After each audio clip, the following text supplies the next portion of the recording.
Tonight, we embark on a shared journey through some of the most ancient and profoundly tender teachings the world has ever embraced. These insights spring from the wellspring of the Buddhist tradition, nurtured by the gentle wisdom of countless monks and teachers who devoted their lives to mastering two fundamental truths: how to love with an open heart and how to release with serene grace. Before we delve deeper, feel free to share with us the current time in your part of the world and your listening location. The unifying thread weaving through every idea we will explore this evening is beautifully simple, yet profoundly significant. Love and loss are not opposing forces. Instead, they are two inseparable facets of the same precious coin of existence. When we learn to hold both of them with tender acceptance, without clinging to one or pushing the other away, something truly remarkable unfolds. A deep and quiet peace settles within the heart, a tranquility that doesn't hinge on circumstances aligning with our desires, but rather a peace that already resides within us, patiently waiting for us to soften enough to truly feel its presence. So let us settle in now. Allow your shoulders to gently relax, feeling the weight of the day begin to dissolve. There is nowhere else you need to be but right here, and nothing you need to do but simply listen. When you are ready, we shall begin our journey together. There's an old Zen saying that paints a beautiful picture. The snow falls, each flake in its proper place. It's a quiet, unpretentious image, yet it hints at one of life's most profound truths. It suggests an inherent rightness in the way things unfold, even when we cannot fully perceive it. It reminds us that the various seasons of a life, each with its unique characteristics, carry their own distinct kind of beauty. And sometimes it is in the later seasons, the very ones we might fear the most, that the deepest peace is ultimately discovered. Tonight, let us begin with a notion that might genuinely surprise you. It's a truth that the elders across countless traditions have always understood.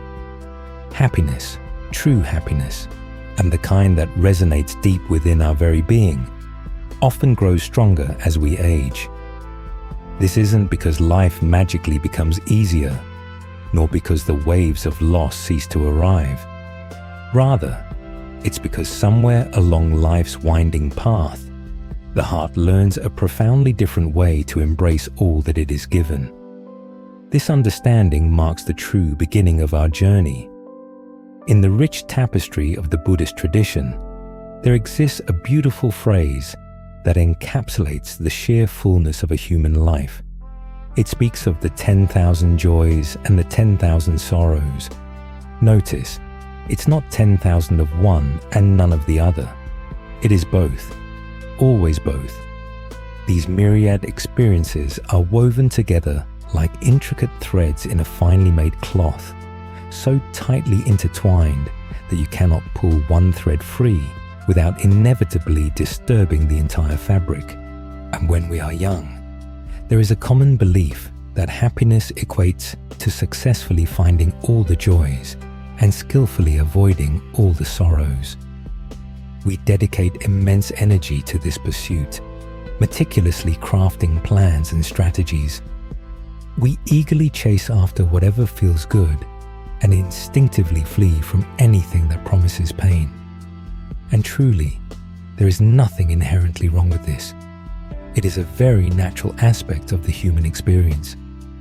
However, as the ancient teachers would often observe, it's also a bit like attempting to catch the wind in a jar.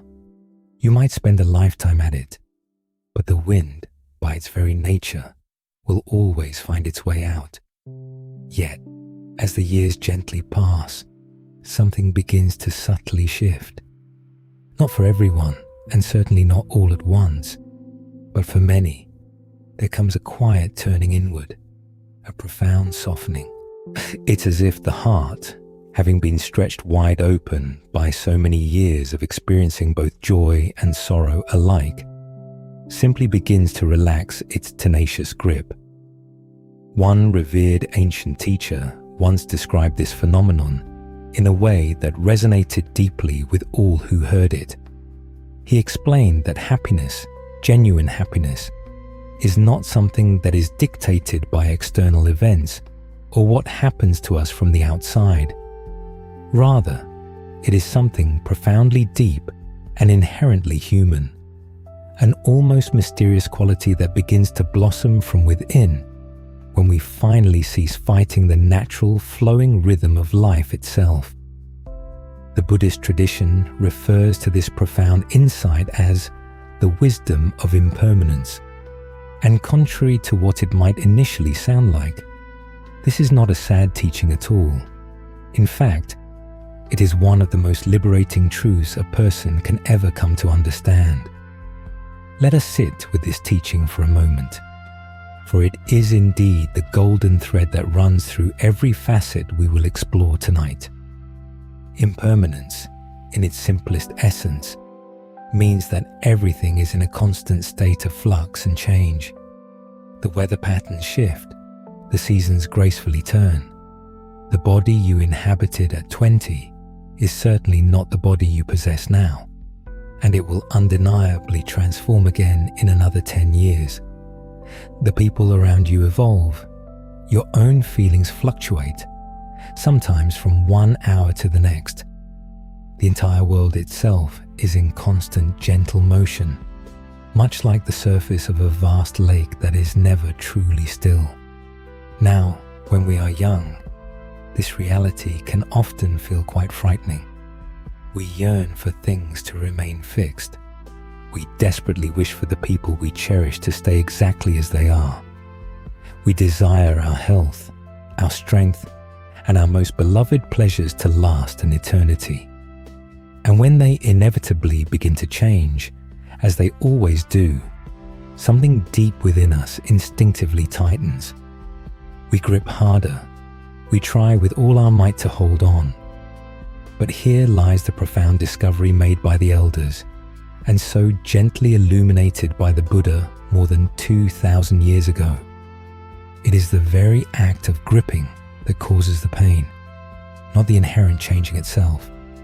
Change is simply life being life, unfolding in its natural course. It is the river flowing ceaselessly, and a river that ceases to flow is, by definition, no longer a river at all. There is a beautiful image that often surfaces in meditation practice, which vividly illustrates this point. Imagine for a moment that you are holding a handful of fresh water.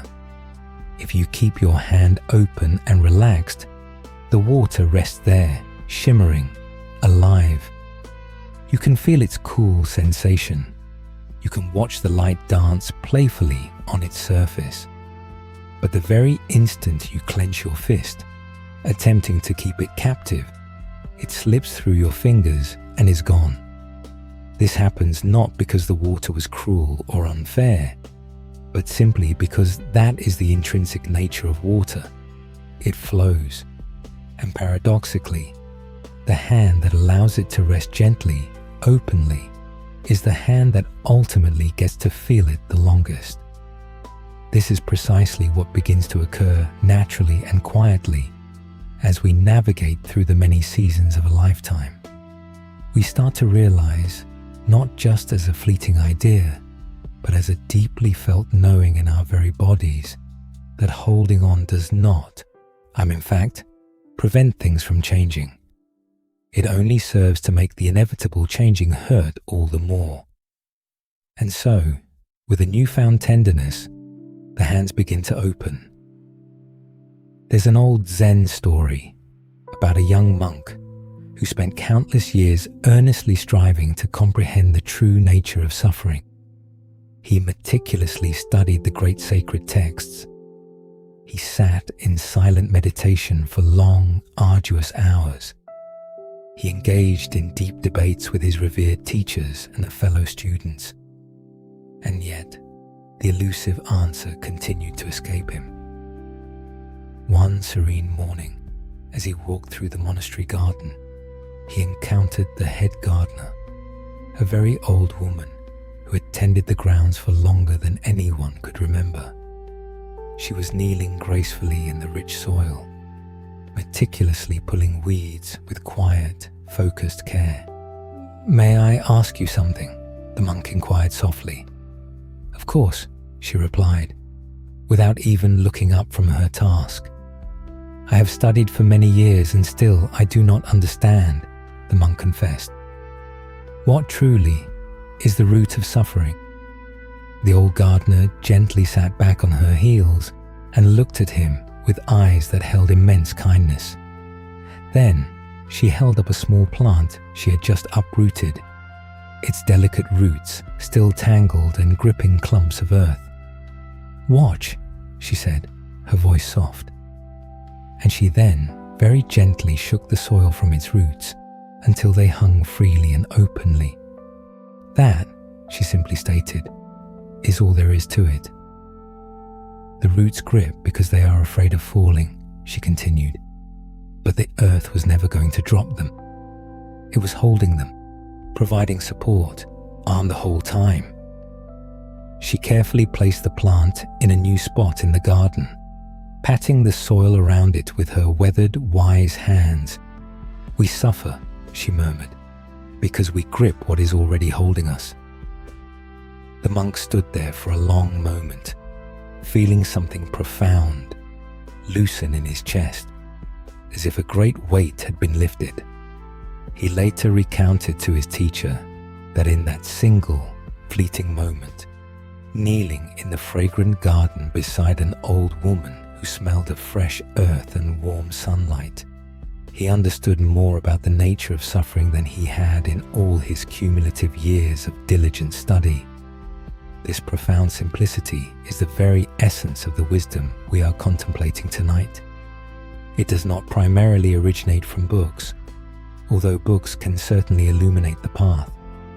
It emerges from the crucible of living itself, and from the slow, gentle accumulation of countless mornings and evenings, enough moments of profound challenge and equally tender goodbyes, until the heart begins to deeply trust what it has always intuitively sensed, but perhaps could not quite believe, that life is inherently trustworthy, even in its inevitable passing, that the ground beneath us remains steady and supportive, even as the seasons endlessly turn. The Buddha himself spoke of this with immense tenderness.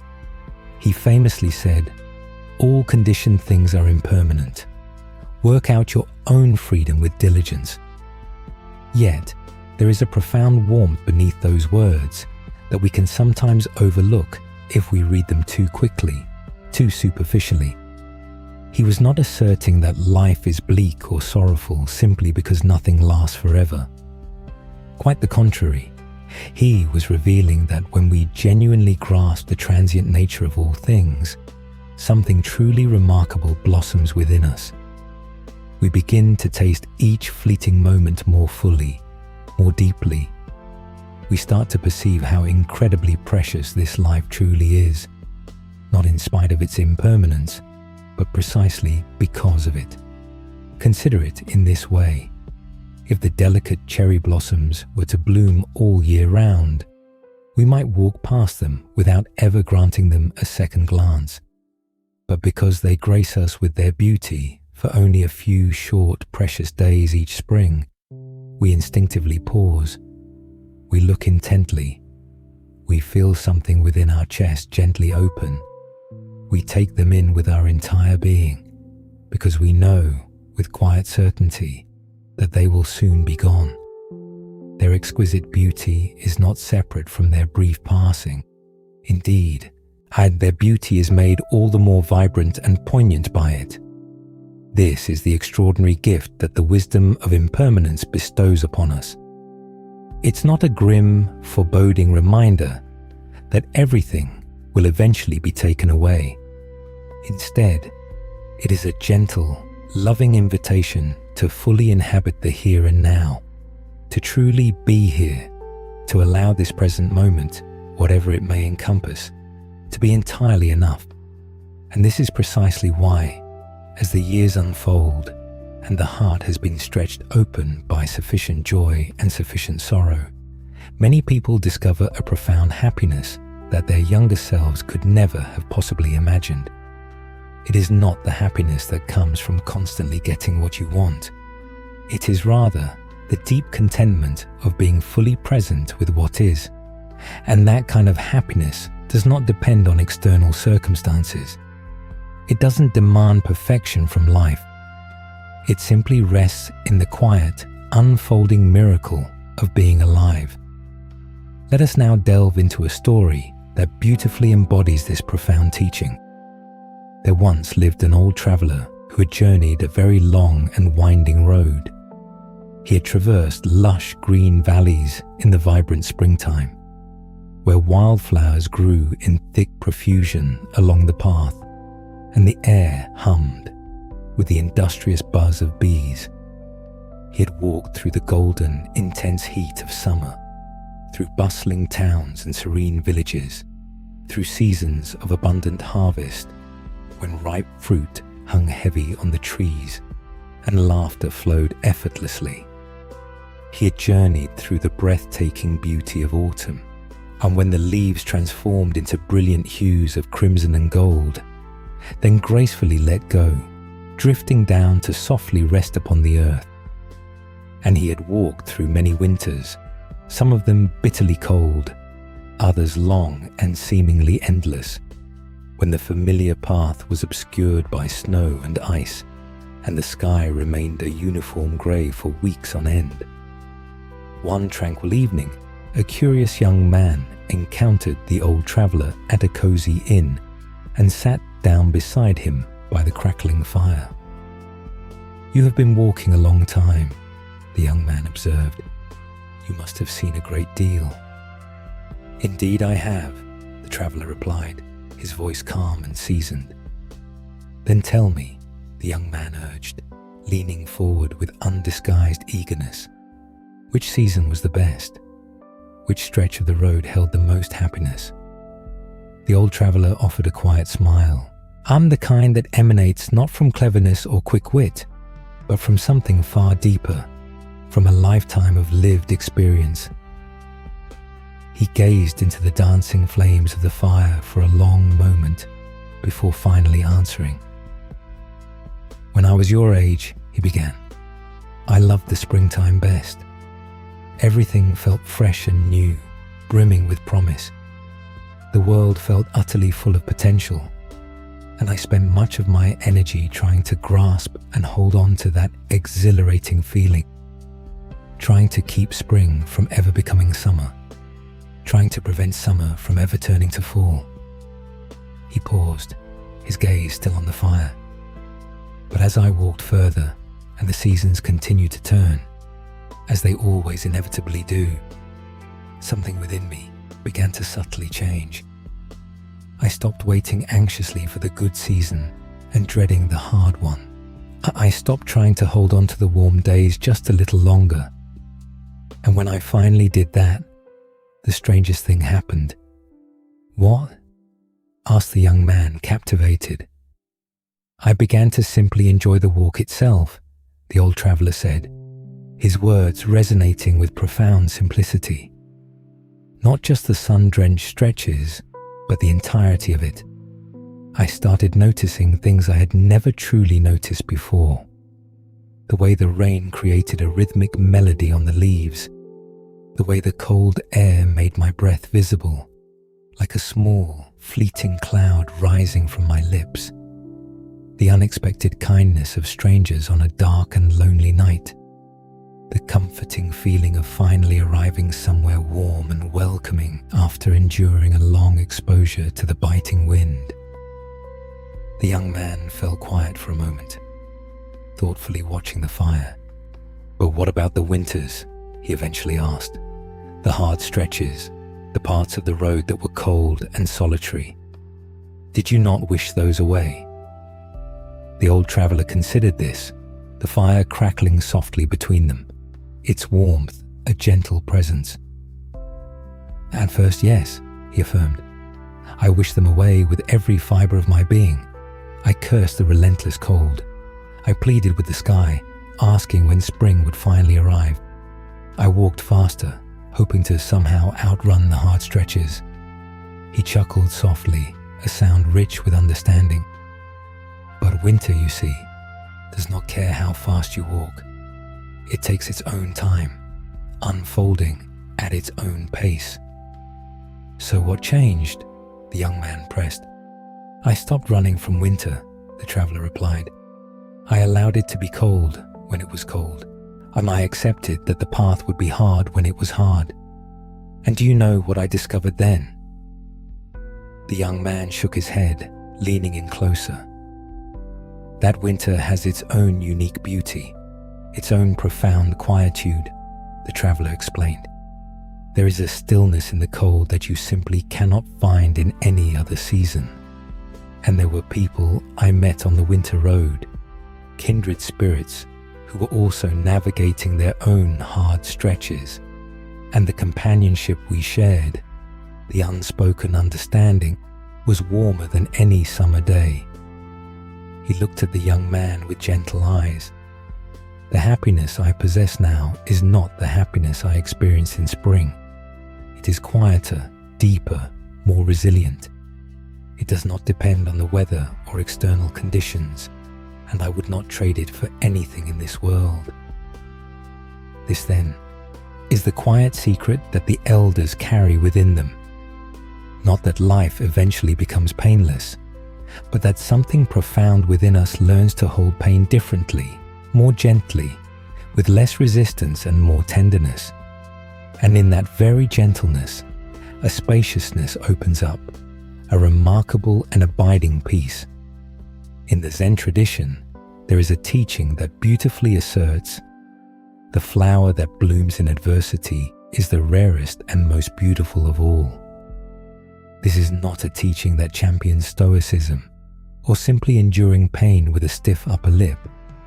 Rather, it is a profound insight into what becomes truly possible when we cease fighting against what is and instead allow ourselves to be softened and transformed by it. There is another ancient reflection that echoes this same truth, and it suggests that when we genuinely comprehend that this life is fleeting, that we will not reside here forever, all of our smallness begins to fall away. The petty worries that consume us, the lingering grudges we hold, the anxieties about things that never come to pass, they all lose their grip and power over us. What remains then is what is truly real. What remains is what genuinely matters. And what matters, once the trivialities are stripped away, is almost always the same. Love, presence, and the warmth of simply being here with an open heart. In some of the most ancient teachings, this profound understanding is described as a quiet, ever-present companion who walks beside us always.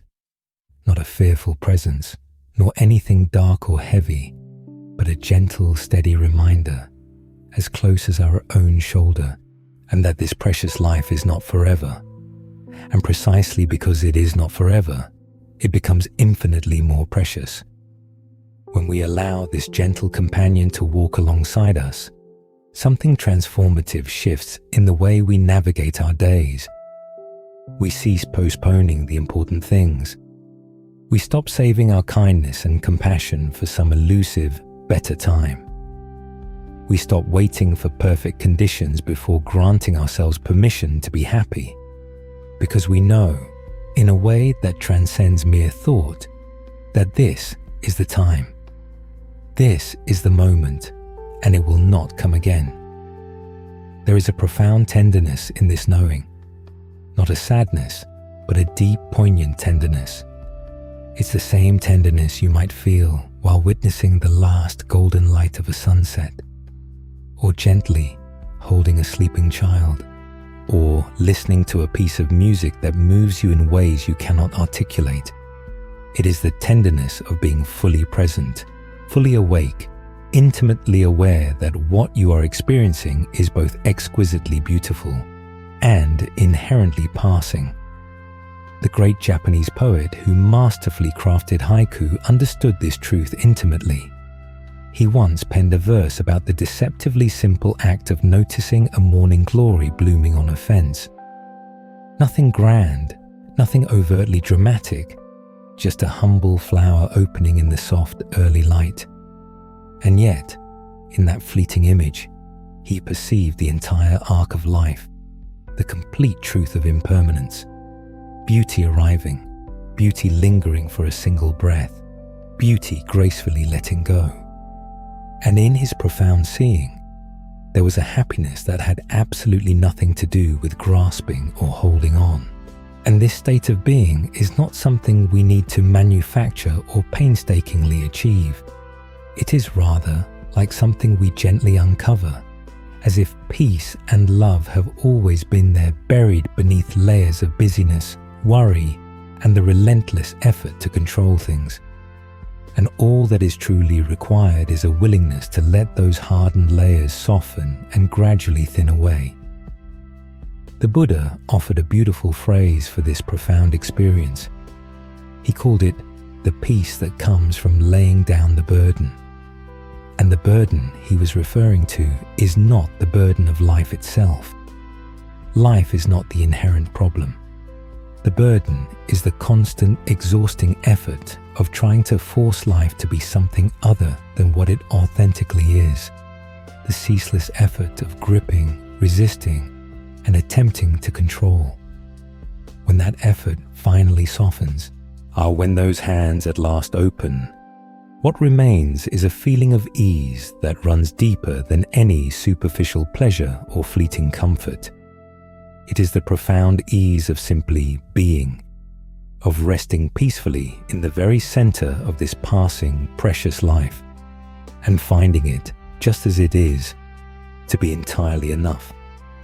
And so, as we draw to a close this first chapter of our shared journey, here is what we might gently carry with us.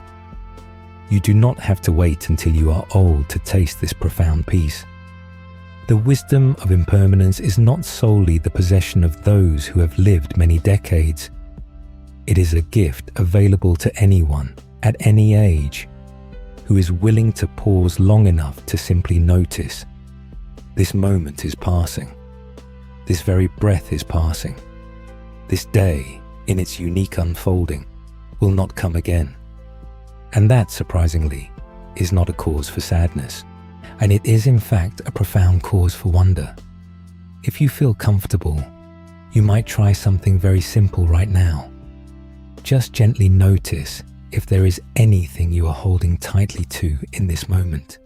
Perhaps a persistent thought, a specific worry, or a silent wish for things to be different than they currently are. You don't need to push it away. You don't need to fix it or immediately solve it. Just observe it in the same way you might calmly notice a cloud moving gracefully across the sky. And then, if you feel a readiness within you, see what happens if you consciously soften your grip, even just a little. Not forcing your hands open, but simply allowing them to relax, and then noticing what that subtle shift feels like within your body and heart. There is a beautiful verse that has been whispered in monasteries for centuries and carrying this very essence. Let go a little and you will have a little peace. Let go a lot and you will have a lot of peace. Let go completely and you will have complete peace. You don't have to let go completely tonight.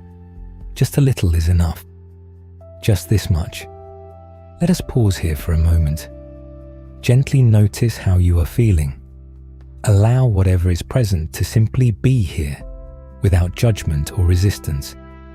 And when you are ready, we will continue our journey together. The Buddha once profoundly stated, in the end, only 3 things truly matter: how much you loved, how gently you lived, and how gracefully you let go of things not meant for you. And perhaps the deepest, our most tender place where love and letting go profoundly intersect is in that sacred territory of being present with someone we cherish as they prepare to leave this world. It is, without question, one of the most sacred and intimate acts a human being can perform. And it turns out that what is most needed in those precious final moments is far simpler and far more powerful than we might ever anticipate. Let us now explore a story that delves into this very truth. It is the story of a woman, a devoted wife, who discovered something truly extraordinary about the intrinsic nature of love, a wisdom she could never have gleaned from any book. She arrived at a serene meditation retreat on a quiet autumn weekend. The trees surrounding the retreat center had just begun their breathtaking transformation, in their leaves tinged with the first hints of gold and crimson. The air carried that particular poignant stillness that descends when the world itself is preparing to gracefully let go of its summer foliage. She was by nature a practical and highly organized woman, the kind of person who meticulously kept lists and always preferred to have a clear plan for everything. She was the one in her family who reliably remembered every birthday and appointment, who ensured that all the correct forms were filed, and who could always be counted on to have everything in perfect order.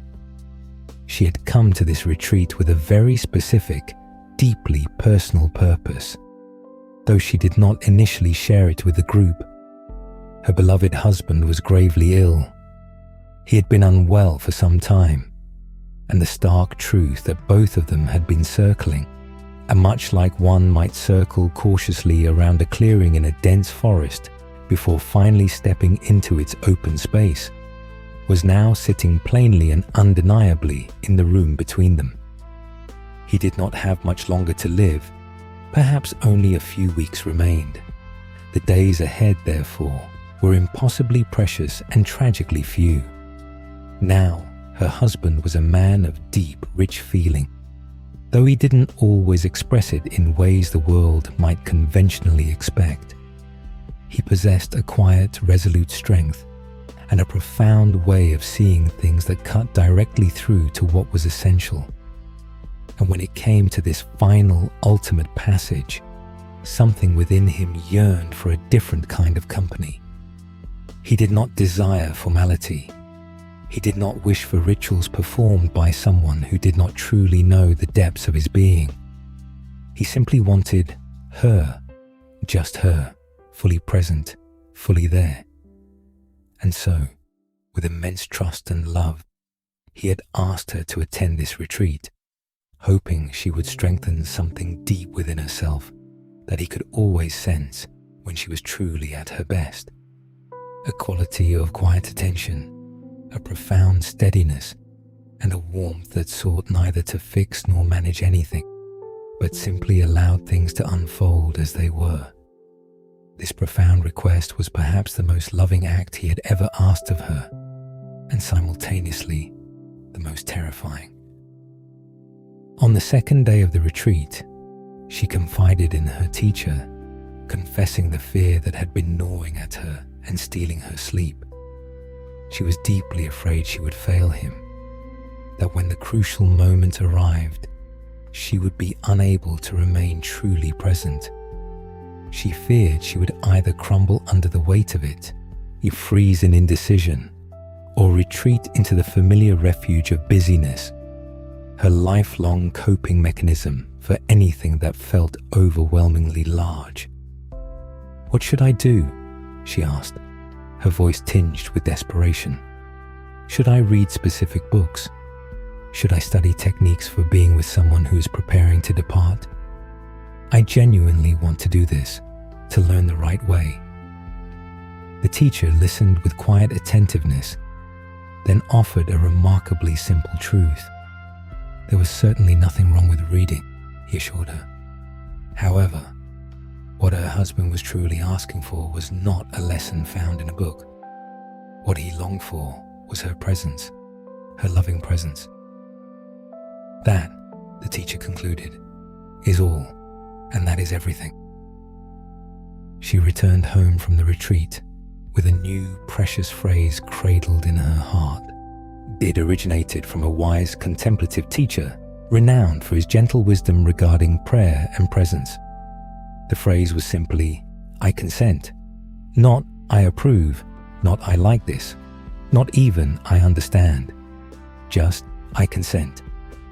It was a soft, tender word, yet it carried the profound meaning. I am willing to be here with what is happening, even though it is incredibly hard. I am willing to let this moment simply be what it is. She found solace in its beautiful simplicity. It felt like a solid anchor she could cling to when her usual elaborate strategies of planning and organizing inevitably proved useless. Yet, in the initial days after her return, she quickly discovered that ingrained habits do not yield their ground easily. Her husband experienced both good days and profoundly difficult ones. On those challenging days, her deep-seated instinct was to spring into action, to make tea, adjust pillows, call someone, do anything, to create a sense of forward motion, to feel that things were still being managed, controlled. One evening, as he lay in bed, he began to speak of what lay ahead. His tone was not heavy or morbid, but rather contemplative, much like one might discuss a long journey about to be undertaken. He spoke of the sensation of knowing he was nearing the end of this particular road, sharing both his hopes and his fears. And in that moment, she panicked. "Oh, sweetheart," she said, her voice unnaturally bright, a thinly veiled cover for her escalating fear. "Today was a good day, wasn't it? Let me go make you some tea." She rose and walked to the kitchen, and the very instant she did, she felt it. A palpable silence descended upon the room, distinct from the peaceful silences they had often shared. This was the silence of a door closing, a profound and irrevocable shutting down. She had inadvertently blocked something vital. Something deeply real and important had been attempting to move between them, and she had instinctively turned away from it. She stood in the kitchen, the kettle in her hand, as her heart plummeted. She knew, with a clarity that cut through all her usual psychological defenses, that she had just committed the very act she most dreaded. She had failed to stay. She had chosen the fleeting safety of doing over the raw vulnerability of simply being.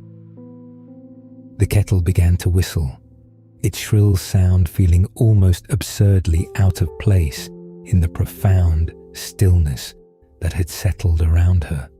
She turned off the flame and stood there, her hands resting on the counter, her forehead bowed in silent contemplation.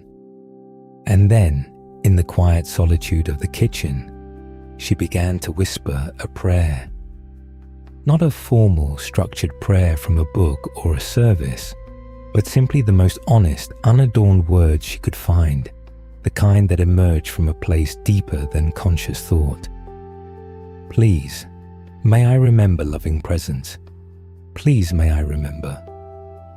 She repeated the plea again and again, softly, like a mother humming a comforting lullaby to a child in the dark. And slowly, something within her began to soften. The tight, suffocating knot of fear in her chest did not vanish entirely, but it loosened just enough to draw a full, steady breath, just enough to turn around and walk back into the room.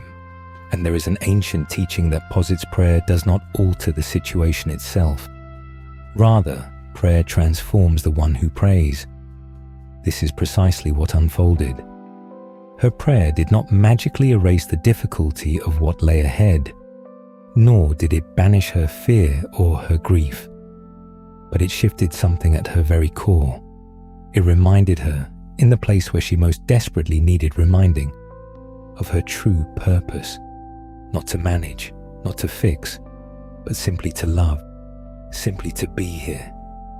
She returned to the room and gently sat down beside him. She said nothing immediately, choosing instead to simply be there, feeling the warmth of his body next to hers, hearing the steady rhythm of his breathing. Then, very gently, she reached out and took his hand. "I'm sorry," she whispered. "I got scared. Will you tell me again?"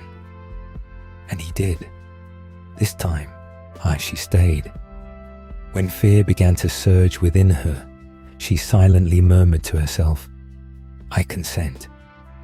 When she felt the deep ache of knowing what was inexorably coming, she inwardly whispered, "I consent."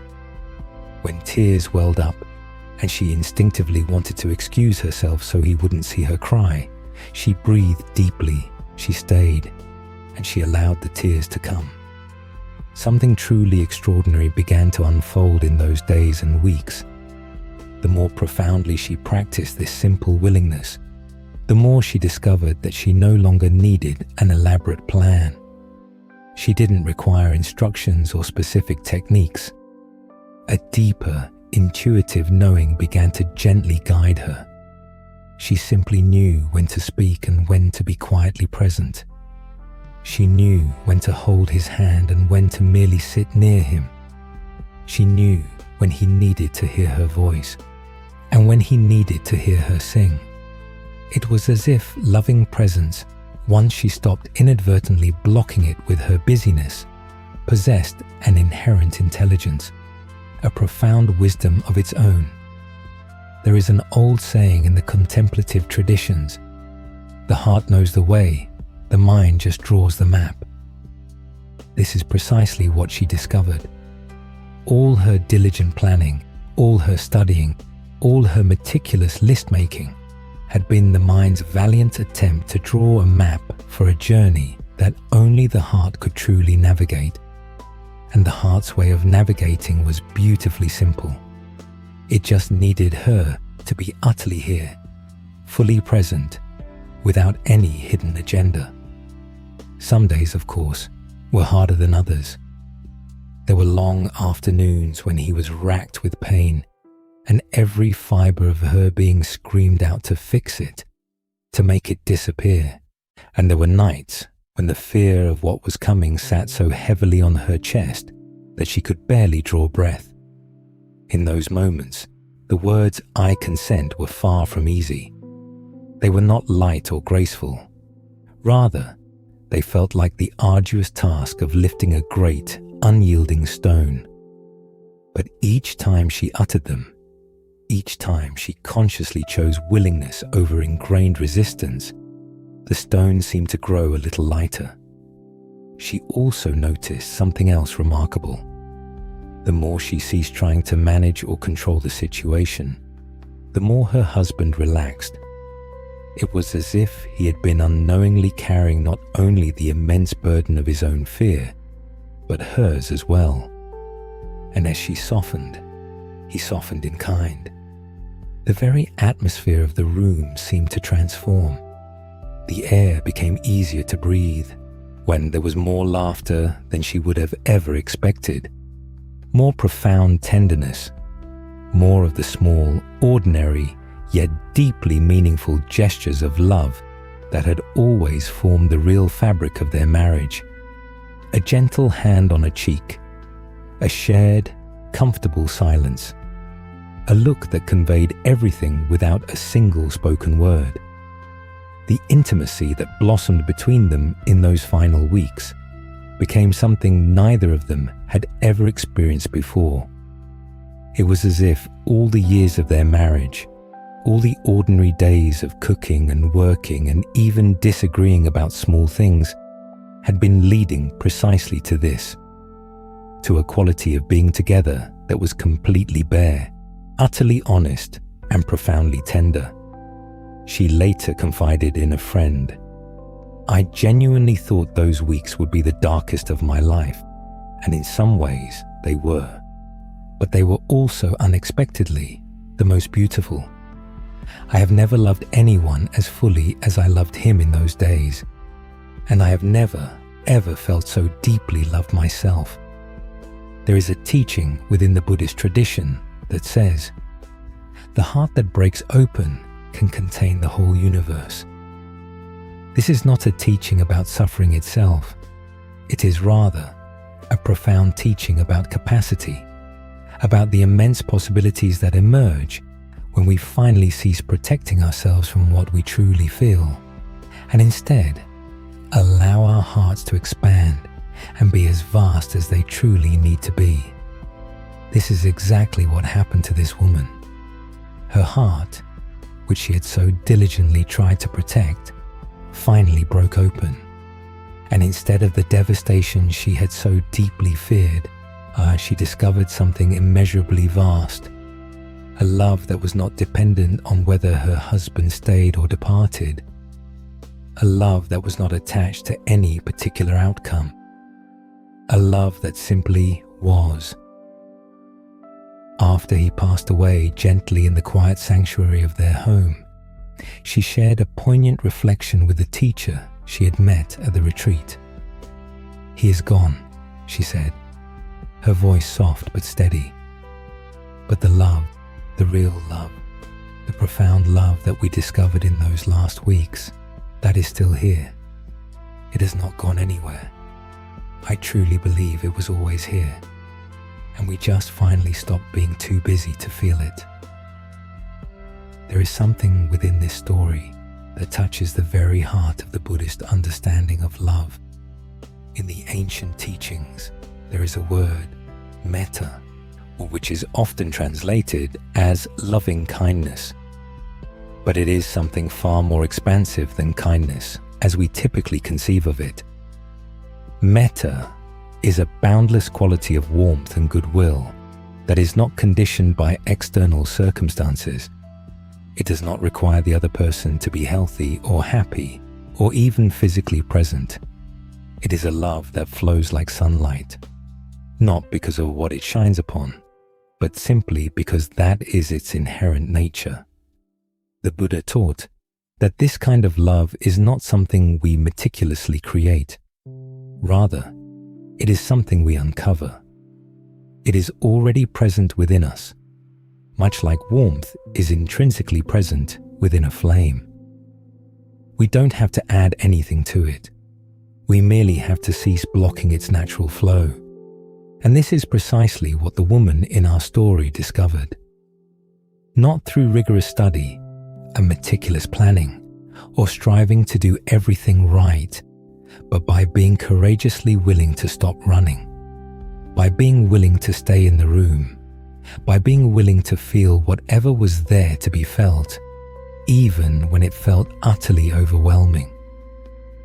She discovered that love is not merely something that exists between two people, only to vanish when one of them departs. Love is something that resides within us. It is awakened and enlivened by our connection with others, but it does not depend on those connections for its survival. It is infinitely deeper than any single relationship. It is, as the old teachers wisely say, our very nature. This woman, like all of us, continued with her life. The days that followed her husband's passing were far from easy. There were mornings when the house felt painfully quiet. The bed seemed impossibly wide, and she would stand in the kitchen making tea for one instead of two, feeling his absence like a heavy weight in her chest. Yet, something profound had shifted within her, a change that could not be reversed. She had experienced a quality of love that was vaster and more encompassing than anything she had ever known. And even amidst the difficult days, she could feel it glowing softly in the background. It wasn't always in the foreground, not always effortlessly accessible, but it was there, like embers that never quite extinguish.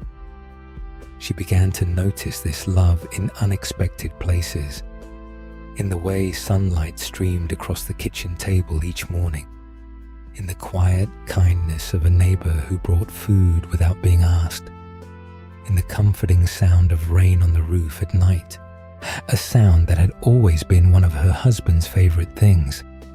She would lie in bed listening to the rain and feel something that was not quite sadness and not quite joy, but something exquisitely in between, something tender and wide and very, very alive. He is gone, she reiterated to the retreat teacher months later. But the love, the real love, the love that we discovered in those last weeks, that is still here. It has not gone anywhere.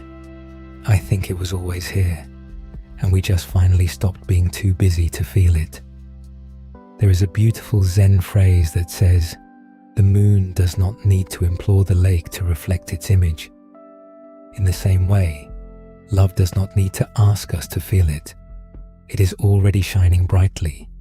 It is already profoundly present.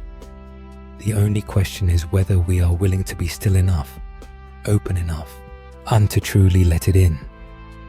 Most of the time in our ordinary lives, we are so intensely preoccupied with doing things, meticulously planning things, endlessly worrying about things, that we simply fail to notice this pervasive love. It is like a quiet, gentle melody playing softly beneath the cacophony of a crowded room. It is always there, but we cannot truly hear its delicate notes until the room itself grows still. This, then, is one of the profound gifts that difficult times can offer us. Not that we would ever willingly choose them, of course, but that in their undeniable presence, the room often does grow still.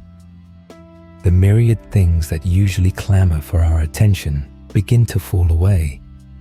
The meticulous plans, the ambitious aspirations, the petty disagreements.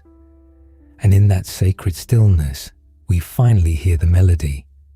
We feel the love, and we realize, with a sudden breathtaking clarity, that it has been playing all along. This teaching, this deep understanding that love is not something that can ever truly be lost, is one of the most profoundly healing truths within the Buddhist tradition. It does not magically take away the aching void of missing someone. It does not erase the deep longing to hear their voice again, or to feel their hand entwined in yours. These feelings are utterly real. They are sacred, and they deserve our full, tender attention. But beneath the ache and the longing, there resides something steady, something unchanging that does not come and go with the fluctuating circumstances of our lives. And when we learn to rest in that profound steadiness, even for a fleeting moment, we discover a peace that is not contingent on anything outside of us. And the woman in our story found this peace, not by forcing it into existence through sheer will, not by diligently following a prescribed technique, but by doing the simplest and most courageous thing a human heart is capable of: staying present when every fiber of her being screamed out for her to run away. And this is perhaps the deepest teaching of her story, that loving presence is not a skill we painstakingly acquire. It is something we already inherently are, residing beneath all our elaborate strategies, our carefully constructed defenses, and our detailed plans. And when we allow those layers to fall away, even for just a moment, what is left is more than enough. It is, in fact, everything. There is a beautiful verse from the old teachings that says, "Thousands of candles can be lit from a single candle, and the life of that candle will not be shortened." Love is precisely like that candle. It does not diminish by being shared. It does not run out, and it does not go dark when the one who first lit it is no longer physically beside us. It burns on quietly, steadily, in the sacred hearth of the heart. And if you listen closely, you can feel its gentle warmth right now. Let us pause here for a moment. Just breathe gently and consciously. Allow yourself to arrive fully in this present moment. And when you are ready, we will continue together. Grief is undeniably one of the most honest and raw emotions a human being can feel. It is not a problem that needs to be solved. It is not an illness that needs to be cured. It is rather the heart's profound way of speaking the truth about what truly matters to us. And in the Buddhist tradition, it is understood as something deeply natural, as intrinsic to life as the gentle fall of rain or the inevitable turning of the seasons. Even the animals grieve. Even the trees, when they shed their leaves in autumn, stand bare and open to the vast sky, as if to declare, "Something has departed, and I will not pretend otherwise." There is a quiet, profound courage in that kind of unvarnished honesty. And tonight, let us spend a little time together exploring what grief can truly teach us, not with the intention of making it heavier than it already needs to be, but because within its very depths there lies a door. And on the other side of that door, many people describe discovering a warmth and a sense of belonging that is among the most beautiful experiences they have ever known. And there is a recognizable pattern to grief that almost everyone eventually recognizes, though no two individuals experience it in precisely the same way. It arrives in waves. Some mornings you wake up, and for a fleeting moment, everything feels almost normal. The sun streams in through the window, the birds are going about their usual business, and for just a breath, you feel that old, familiar sense of being comfortably at home in your life. Then, the wave comes. Sometimes it rises gently, like a slow creeping tide. Sometimes it crashes in suddenly, like being unexpectedly caught in a powerful current you never saw approaching. It can strike in the middle of an ordinary afternoon. You might open a cupboard, and there, amongst the everyday items, is a cup that belonged to someone you deeply loved. Or you might hear a melody that they used to hum. Or you might simply walk past a place where you once sat together, saying nothing, simply being. And suddenly, without warning, the ground shifts violently beneath your feet. And the ache of missing them is so sharp, so viscerally real, that it steals your breath away. This is the inherent nature of grief. It does not adhere to a schedule. It does not wait for a convenient time. It comes when it comes, and it asks only one thing of us, to let it truly be here. In the ancient teachings, there is a particular word for this kind of radical allowing. It is sometimes translated as acceptance. However, that word can often feel too neat, too composed, too intellectually tidy for the raw, visceral reality of what grief actually is. A more fitting word might be honoring.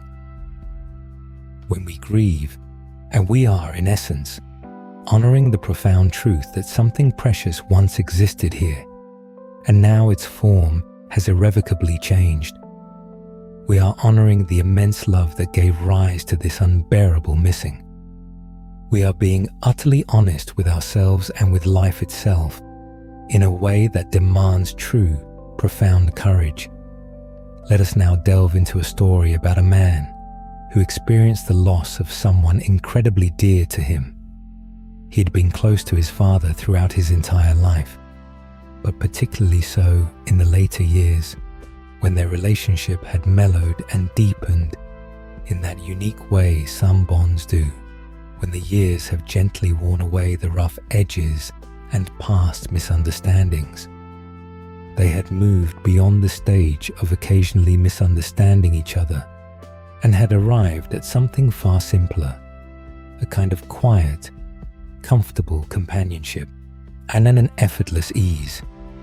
His father had a charming habit of calling him on weekend mornings, not to discuss anything of critical importance, but merely to chat about the weather, about what was flourishing in the garden, about a particular bird he had spotted that morning. Small, utterly ordinary things. And these calls, which might have seemed unremarkable to any casual listener, were in fact the very fabric of their deep connection, the steady, gentle thread that held them together across the distance. Sometimes the conversations would last only a few minutes. His father might say, "The tomatoes are coming in nicely," and he would respond, "That's good, Dad." A brief pause would follow, and then his father would often say, "Well, I just wanted to hear your voice." And that would be that. It was never truly the words themselves that mattered. It was the ritual, the consistent showing up, the small, faithful act of reaching across the distance to convey, without explicitly saying it, "You are in my thoughts. I'm so glad you are here." When his father passed away, the grief, as we have described, came in waves. And the waves that caught him most off guard were not the ones that arose during the formal occasions of mourning, when he fully expected to feel the profound loss. The waves that truly brought him to his knees were the quiet ones. A Sunday morning when the phone remained stubbornly silent, the unexpected sight of a particular kind of bird in the garden, a species his father had always enjoyed pointing out, a subtle change of season that he instinctively wanted to mention to someone who was no longer there to hear it, and he confided in a close friend. It's the small things that truly undo me, not the big moments, but the everyday small things. I walked past a market stall selling tomatoes the other day, and it hit me so hard I literally had to sit down on a bench. At first, he instinctively resisted these powerful waves. He tried diligently to keep busy, throwing himself into his work with a furious energy. He told himself that he was fine, that he had been incredibly fortunate to have such a rich relationship, and that he should focus squarely on gratitude rather than succumbing to sorrow. But the waves, indifferent to his well-intentioned strategies, kept coming. And then, slowly, subtly, something within him began to shift.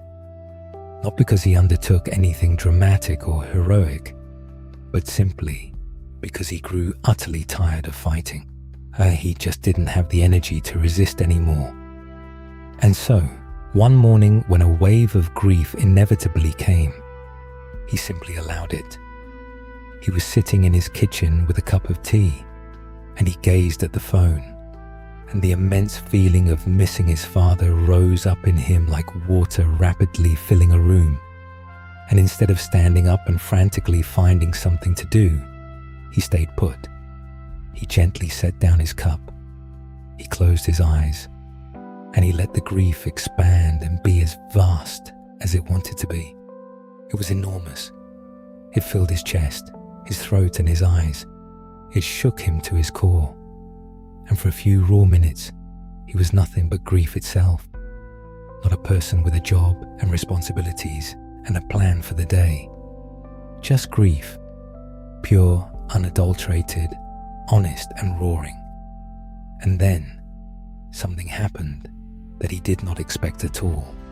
As the wave began to slowly recede, as it always does, he wasn't left feeling empty or depleted. Instead, he was left feeling tender, exquisitely open. And in that profound openness, something new welled up, something distinctly different from mere sadness. It was a feeling of warmth, of inherent goodness, of profound gratitude, not the contrived kind he had previously attempted to conjure, but the genuine article that arises effortlessly when the heart sheds its defenses and truly opens. When he thought of his father, instead of the familiar sharp ache of absence, he perceived something far gentler, a sense of closeness, almost palpable. It was as if by fully surrendering to his grief, he had somehow drawn nearer to the very essence of what he missed. Over time, this transformative experience became a recurring pattern.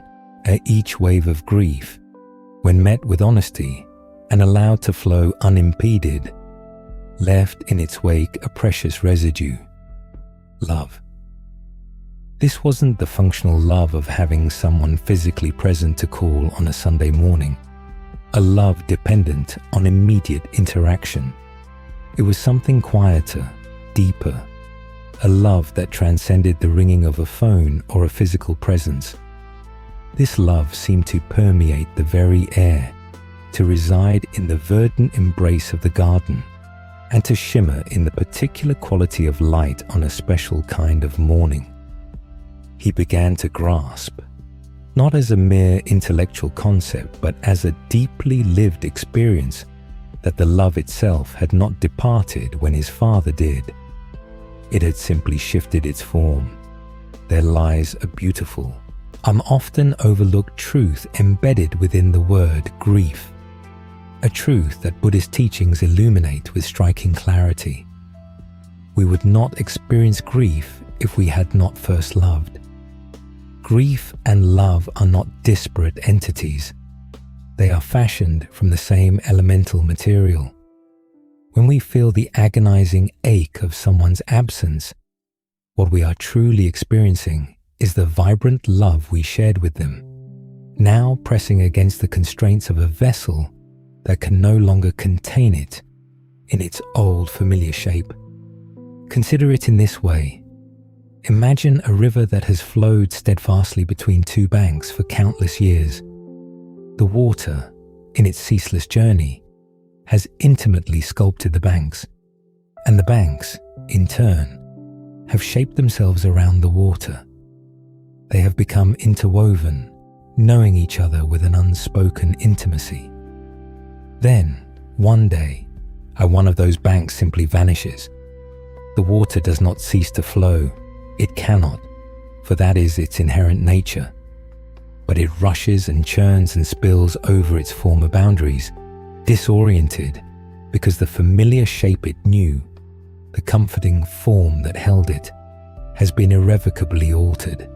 That churning, that spilling over, that wild, untamed surge is grief. And the water itself, in all its primal force, is love. It has not dissipated. It has not diminished. It is simply in search of a new form, a new channel through which to express itself. And in due course, gently and naturally, it discovers one. The love that was once contained and defined by the physical presence of another person begins to flow into new, expansive channels. It transforms into kindness, into compassion, into a deeper, a more resonant appreciation for the people who remain in our lives, and into a more tender, accepting relationship with our own hearts. The love does not vanish into thin air. It undergoes a profound metamorphosis. The Buddha taught that attachment, the fervent desire for things to remain precisely as they are, is one of the fundamental roots of suffering. And indeed, this wisdom rings true. However, it is crucial to comprehend what this teaching does not imply. It does not advocate for an absence of love in our lives. It does not suggest we should maintain an emotional distance from those we cherish to evade the inevitable pain of loss. Such an interpretation would be a profound misunderstanding of the teaching, leading to a starkly cold and profoundly lonely existence. What this teaching gently and with great compassion conveys is that love itself is not the source of suffering. Love is a magnificent, authentic force, one of the most precious treasures we will ever encounter. What does cause suffering is the ingrained belief that love's very survival hinges on the physical presence of another person, that when that person departs, the love departs with them. But this is simply not the case. This is the luminous truth the man in our story began to uncover. This is the profound revelation that countless individuals across myriad traditions and centuries have experienced when they were brave enough to allow their grief to move through them without resistance. The love endures. It changes its form, yes, becoming something quieter, something more expansive, more pervasive, but it does not, fundamentally, leave. It is as if there exists a sacred space within each of us, a warm and perpetually glowing sanctuary, much like a hearth at the very core of a home, where everyone we have ever truly loved still resides. Not as mere memories, precisely. Memories are often fleeting images in the mind, susceptible to fading with time. This is something altogether different. This is a felt presence, an abiding warmth, an undeniable sense that the connection remains vibrantly alive, perhaps not in the old, familiar way, but in a manner that is, if anything, even more vast and boundless. An ancient contemplative poet articulates this truth with exquisite tenderness. He writes of the nature of grief as a journey fraught with unexpected turns. He describes those fleeting days when happiness briefly resurfaces and when you feel yourself stepping back into the vibrant fullness of life, only to be abruptly pulled under once more by a sudden, overwhelming wave of loss.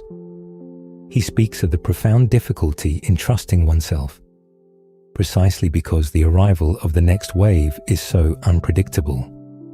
There is immense solace in recognizing that others have traversed this very path before us and have found the precise words to articulate what we are feeling. The sudden ambush of grief in the midst of an ordinary day, the way it can knock you sideways when you believed you were standing on solid ground, is not an indication that something is inherently wrong with you.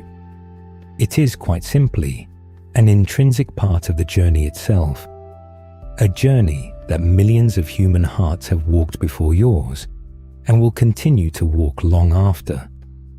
Yet, and this poet then reveals something truly remarkable.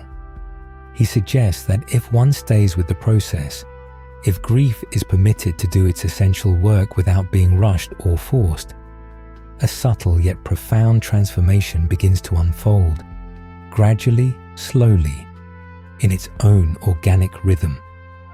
You begin to perceive the presence of the one you have lost, not in the old, physical sense, but in an entirely new, more subtle way, as if they have moved from the room beside you to a cherished room within you. You sense their presence woven into the very fabric of your own tenderness, in the way your heart has expanded and become gentler because of having loved them, and in the nuances you now observe in the world that you might never have noticed before, because their love taught you to see differently. And when the arduous work of grief has been allowed to complete its cycle, he writes, when the tears have been allowed to fall freely and the ache has been honored for what it is, and the honesty has been complete, the wound of loss begins its deep healing, and you discover that you can enter the hearth in your own soul, that warm and luminous place at the center of your being, and find that your loved one has been there, waiting patiently for you all along. This is not mere wishful thinking or a romantic ideal. This is the consistent testimony of countless human hearts spanning centuries of experience. And it requires no adherence to any particular belief system or complex spiritual practice.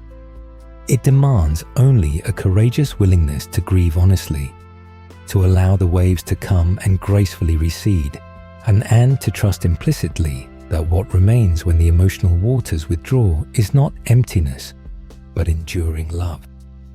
Now, it is important to offer a gentle caveat here, for the path of grief is never a straight line. It is not a linear journey with a neatly defined beginning, middle, and end. It spirals, it circles back, it meanders.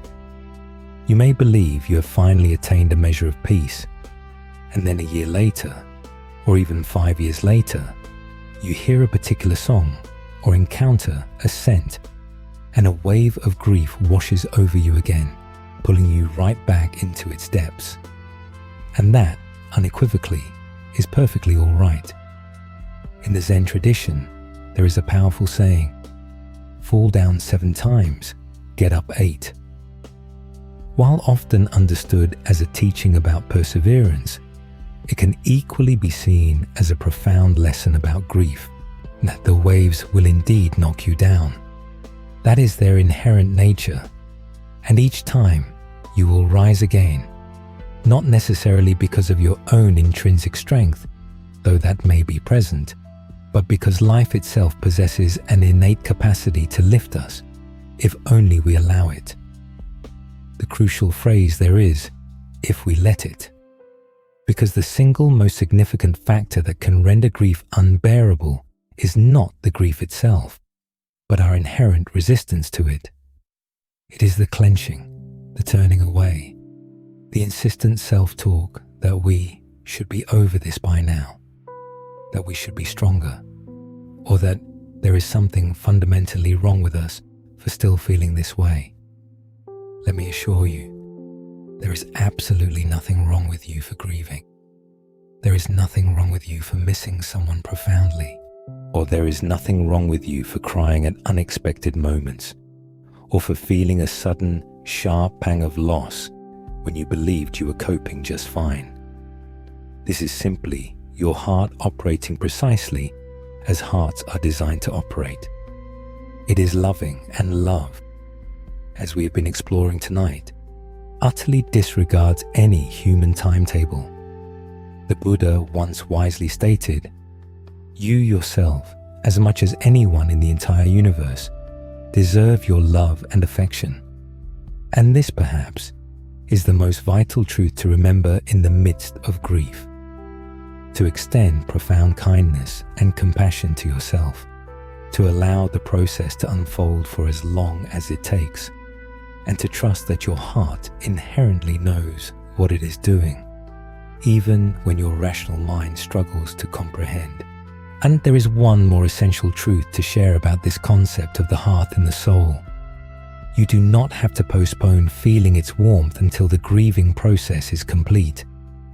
Even in the tumultuous middle of a powerful wave, even in the hardest, darkest moments, there are flickers, small, unexpected moments of grace, a memory that brings a smile through tears, a sudden feeling of closeness that arises seemingly from nowhere, an unexpected, profound sense that somehow, against all odds, everything is going to be all right. These are not illusions or fleeting whims. These are genuine glimpses of the deeper truth that resides beneath the churning surface of grief. The truth that love is still here, that connection remains vibrantly real, that the heart is always lit, always warm, and always waiting for you. There is a poignant story told among contemplatives about a woman immersed in deep mourning. She had suffered the loss of someone very dear to her, and for weeks she had been enveloped in the crushing heaviness of grief. One crisp morning, she stepped outside her door and noticed a small bird perched on the garden wall, singing. It was an ordinary bird, singing an ordinary song, nothing outwardly remarkable. And yet, in that precise moment, she felt something profound crack open within her chest. And through that fissure, light, pure and warm, poured in.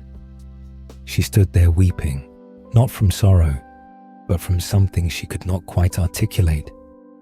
It was as if the simple melody of the bird song had bypassed her intellectual grief and directly touched the innermost sanctuary where her love still resided.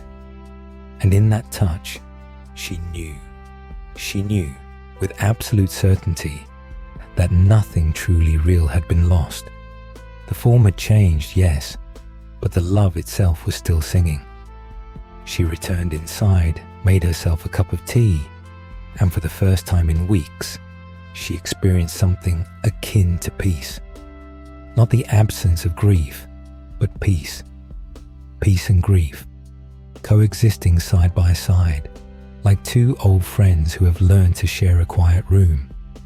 This is the profound possibility that emerges when we allow grief to do its essential transformative work. Not a life devoid of sadness, but a life where sadness, love, and peace can all coexist in a spacious embrace. A life that proves to be far wider, far richer than we ever imagined it could be. A life where the hearth of the soul is always burning and its door is perpetually open. You will find your way there, not by rushing, not by forcing, not by striving or doing anything at all, but simply by allowing, by being honest with yourself, by letting the waves of emotion come and go, and by trusting that the shore remains solid and unwavering beneath your feet. As an ancient Buddhist verse beautifully reminds us, nothing is forever except change. The grief will change, the missing will change, and what remains, what always eternally remains, is the love. Let us pause and rest here for a moment. Take a slow, deep breath and release it gently. And when you feel ready, we will continue our journey together. If someone were to ask you right now, in this quiet, reflective moment, what you most deeply long for, what would your answer be? Not what you desire for dinner, or what you hope transpires at work next week. Something far more profound than that. A longing that resides beneath all the daily wants and plans and hopeful aspirations. A yearning that has accompanied you for as long as you can remember, even if you've never quite managed to articulate it with words. The ancient Buddhist teachers had a specific name for this profound inner stirring. They called it the holy longing. And they believed it was not a symptom of something deficient or missing in your life, but rather an undeniable sign of something already profoundly present within your heart, a kind of inner compass ceaselessly pointing you homeward. There is a simple yet potent reflection that has been practiced in monasteries and retreat centers for a very long time. It proceeds like this. You sit quietly. You allow yourself to settle deeply into the moment, and then you imagine, as gently and compassionately as you can, that your time here is drawing very short. Not in a terrifying or morbid way, but more in the manner you might observe the final, exquisite minutes of a beautiful sunset, fully aware that its radiant display is nearing its end. You feel the preciousness, the ephemeral beauty of the light that still remains. And within that imagining, you pose one crucial question to yourself. What is it that I most deeply want to feel, to know, to trust in these final moments? Not what you wish to accomplish, not what you hope to communicate to someone else. Just this. In the quiet sanctuary of your own heart, what truly matters above all else? When groups of people are invited to sit with this question with genuine openness, something truly remarkable invariably occurs.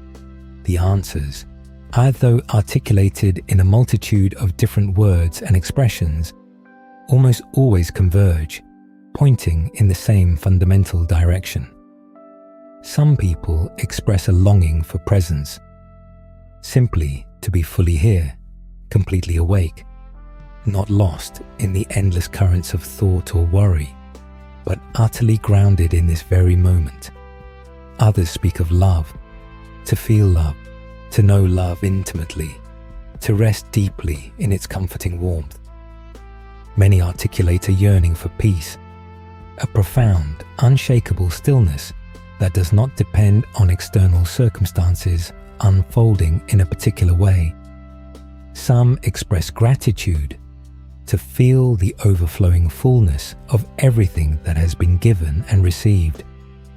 And a great many speak of connection, of sensing their intrinsic place within the intricate, vast web of life, of a feeling that they belong to something immense and tender, and that this belonging is undeniably real.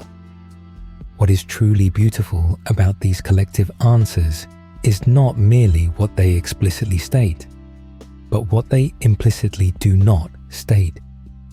No one, when genuinely engaging with this question, ever declares that they wish they had worked more hours.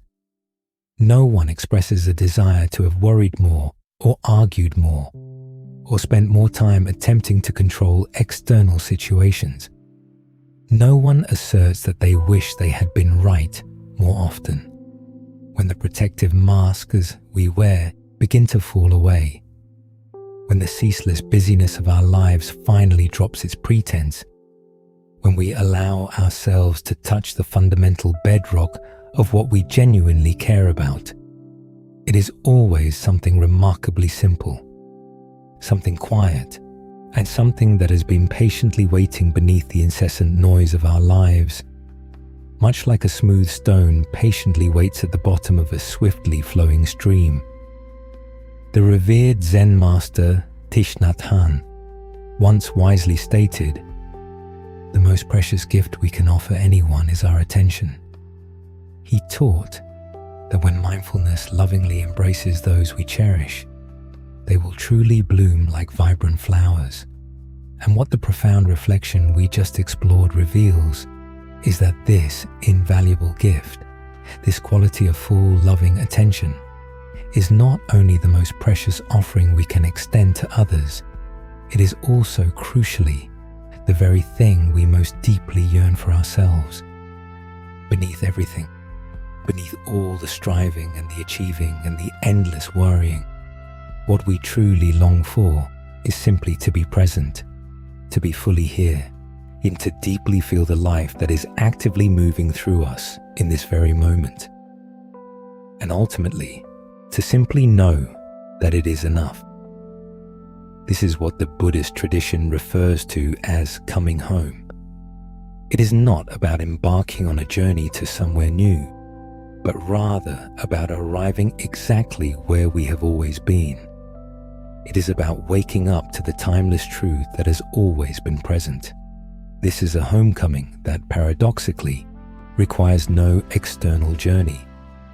You do not need to embark on a pilgrimage to a distant monastery or dedicate 20 years to solitary meditation. While those paths hold their own intrinsic beauty, this profound homecoming can manifest in an instant. It can happen right now, in this very moment. Listening to these words, feeling the reassuring weight of your body where it rests, and noticing the subtle temperature of the air against your skin. Have you ever experienced a moment like that? A moment where, for no discernible reason, everything suddenly felt perfectly enough? Where the restless stirrings within simply dropped away, and you were utterly present, and that presence felt profoundly wonderful. Perhaps it happened during a solitary walk in nature. Perhaps it occurred while sitting in comfortable silence with a dear friend. Or perhaps it unfolded in the midst of something so ordinary, so unremarkable, that you would never even think to mention it to anyone. These moments are not rare occurrences. They are happening all the time, continually presenting themselves.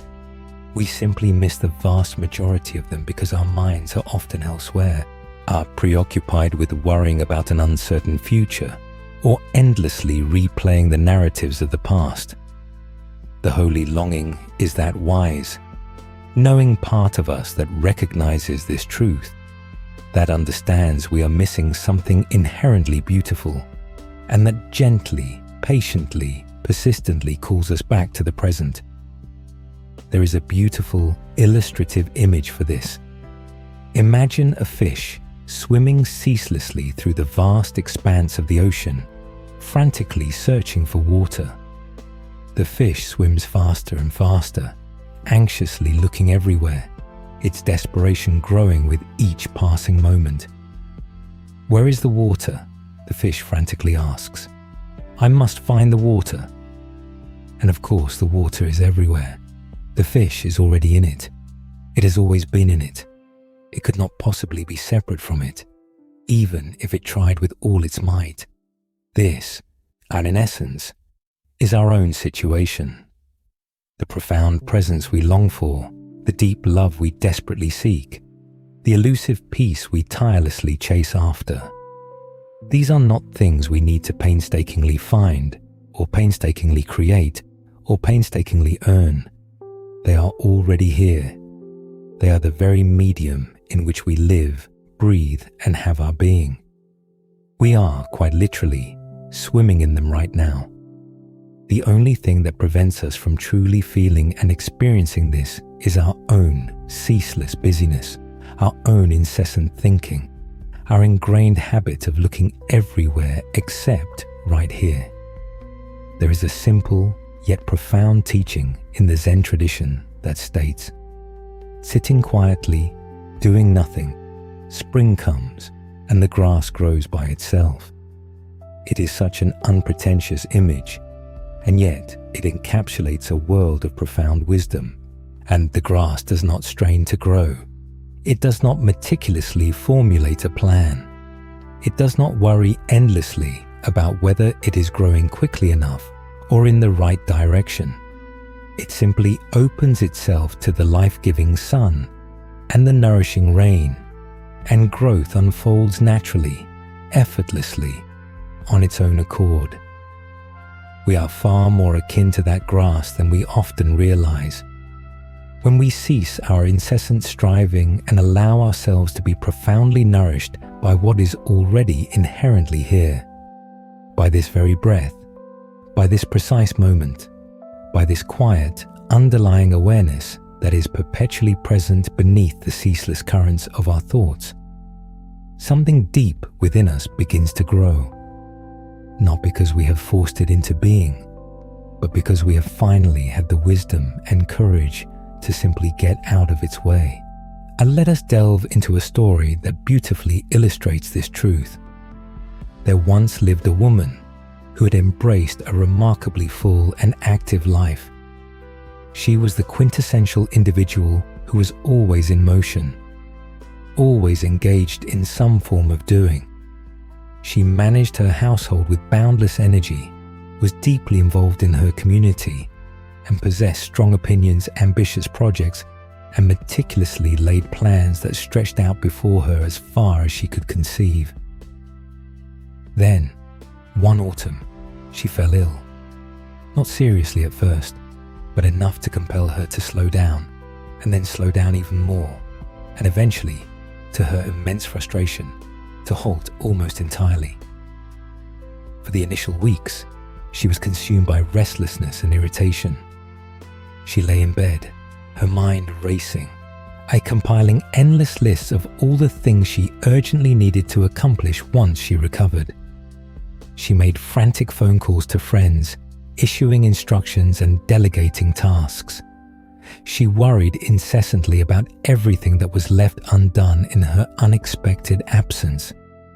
Yet the illness showed no signs of abating.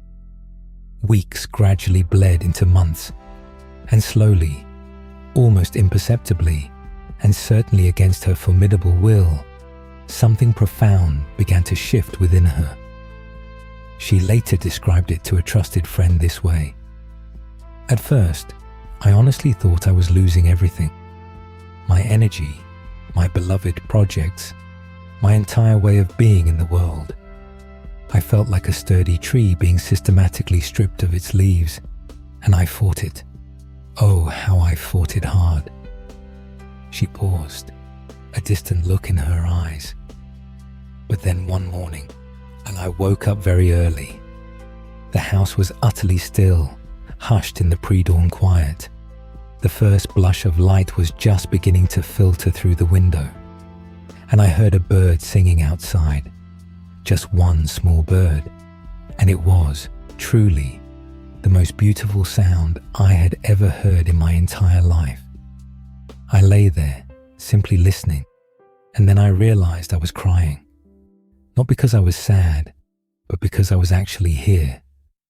For the first time in years, maybe even for the first time in my life, I wasn't planning, or doing, or trying to fix anything. I was just here, listening to a bird, and it was the most alive I had ever felt." She shook her head gently, still marveling at the memory.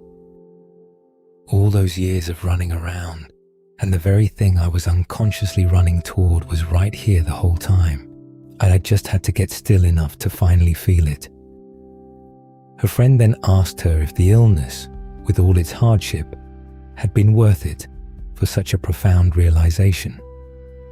She considered the question deeply for a long moment.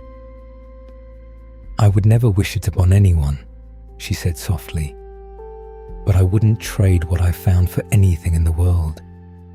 It's as if I had been living in a beautiful house my entire life, a magnificent home, but I had never once truly sat down within it. I was always rushing from room to room, ceaselessly rearranging the furniture, fixing perceived flaws, adding more things. And then one day, I was simply forced to just sit down. And I looked around, truly looked, and I thought, oh, this is lovely. This has been lovely all along." This remarkable woman had stumbled upon a timeless truth, one that the great spiritual teachers have articulated for centuries, that stillness is not the mere absence of life. On the contrary, it is its very pulsating heart. It is the sacred ground where life is experienced most vividly, most authentically, most deeply felt. There is a beautiful verse, often attributed to the Buddha, that states, "Do not dwell in the past. Do not dream of the future. Concentrate the mind on the present moment." And what renders this teaching so incredibly powerful is not that it demands us to accomplish something extraordinary or superhuman. Rather, it gently invites us to do the most ordinary, elemental thing in the world, to simply be where we are, to fully feel what we feel, and to hear the bird that is singing right now, the one that has been singing all along, if only we had the ears and the stillness to truly hear it. Let us linger with this profound idea a little longer, because there is yet another subtle truth hidden within the holy longing that truly deserves our complete attention. When individuals are asked to articulate their deepest desires for their final moments, a recurring theme emerges, a profound sense of belonging.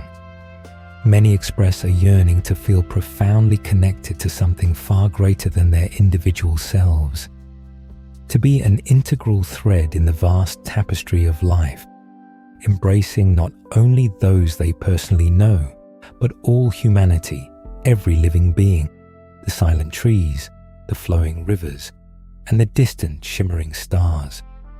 This isn't merely a vague or transient sentiment. Rather, it is one of the most tangible and deeply grounding experiences a human heart can possibly encounter. So the Buddhist tradition offers a unique and profound perspective on this intrinsic longing. It posits that the prevailing sensation of being a separate self, an isolated entity navigating a world populated by other distinct individuals, is in fact a sophisticated illusion. This teaching isn't to say that your existence is unreal. On the contrary, you are undeniably real. Your emotions are valid, and your experiences are authentic. However, the rigid boundary you perceive between yourself and the myriad elements of existence, the feeling that your personal reality concludes at the edge of your skin, and the rest of the universe begins just beyond it, is a construct of the mind. It doesn't represent the ultimate deepest truth. According to these ancient teachings, and the profound reality is that we are intricately woven into the very fabric of life, connected in ways that our rational minds can scarcely begin to grasp. Consider, for instance, every breath you draw. It links you directly to the trees and plants that produce the very air you inhale. Every morsel of food you consume connects you profoundly to the fertile soil that nurtured it, the diligent hands that harvested it, and the life-giving rain that sustained its growth. In the most literal and tangible sense, You are composed of everything else around you, and in a reciprocal, subtle way, everything else is also, in some small measure, composed of you. When we experience that holy longing for belonging, that deep spiritual ache, we are, in essence, feeling the gentle, insistent tug of this fundamental truth. It is our deepest nature reaching out, beckoning us back to the irreducible reality of our interconnectedness. And when we choose to honor that profound longing, even for the briefest of moments, the illusory walls of separation begin to thin. The rigid boundaries we've constructed soften, and we discover ourselves enveloped in a warmth that is not exclusively ours. It is a shared warmth, vast and boundless, the very warmth of life itself, recognizing its own essence within us. This profound insight reveals a paradox that Buddhist teachings illuminate repeatedly. We dedicate so much of our lives to incessant motion, constantly striving and searching for elusive qualities we label as happiness, peace, or fulfillment. Yet, the very act of this perpetual motion, this relentless searching, is often the precise mechanism that prevents us from ever truly finding what we seek. The Buddha beautifully encapsulated this paradox with a metaphor both strikingly simple and profoundly insightful. He likened our minds to a glass of muddy water. When we continuously stir that glass, when we incessantly agitate it with our swirling thoughts, our relentless desires, and our meticulous plans, the water remains perpetually cloudy and opaque. We find ourselves unable to see through it with any clarity. However, if we simply set the glass down and allow it to remain still, undisturbed, the mud of its own accord gradually settles to the bottom. What remains is pristine, clear water. The remarkable truth is, it was always clear water. The inherent clarity was present all along. It merely required us to cease our stirring. Crucially, and this teaching is not an advocacy for idleness or inaction. The Buddhist path is not about withdrawing from the vibrant tapestry of life or passively disengaging. Instead, it is about developing the acute awareness that beneath all our incessant activity and mental chatter, there exists a profound stillness that is perpetually present.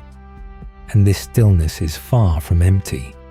It is, in fact, abundantly full. It is imbued with precisely the qualities we most deeply yearn for: genuine presence, encompassing warmth, boundless love, serene peace, and that profound sense of belonging to something far vaster and more meaningful than our individual, often busy, selves.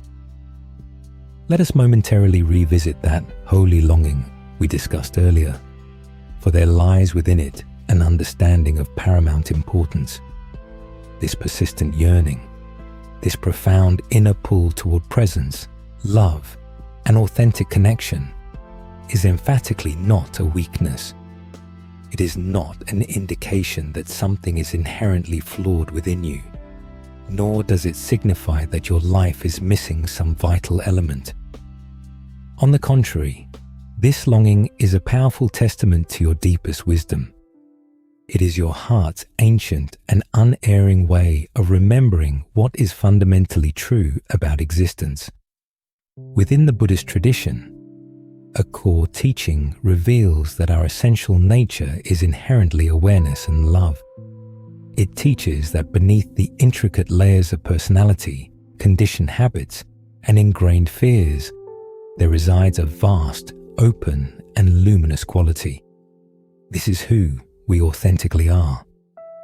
The holy longing, then, is simply the irresistible gravitational pull of that true nature, beckoning us back to itself.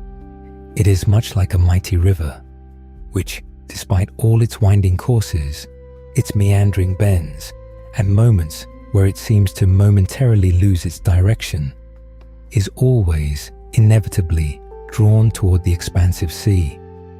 Indeed, you have undoubtedly experienced this longing. It is a universal human experience. It manifests as that profound feeling that arises when you witness a breathtaking sunset, and something deep within your chest spontaneously expands. It is the palpable sensation of holding a sleeping child and instinctively understanding that this quiet moment is utterly sacred.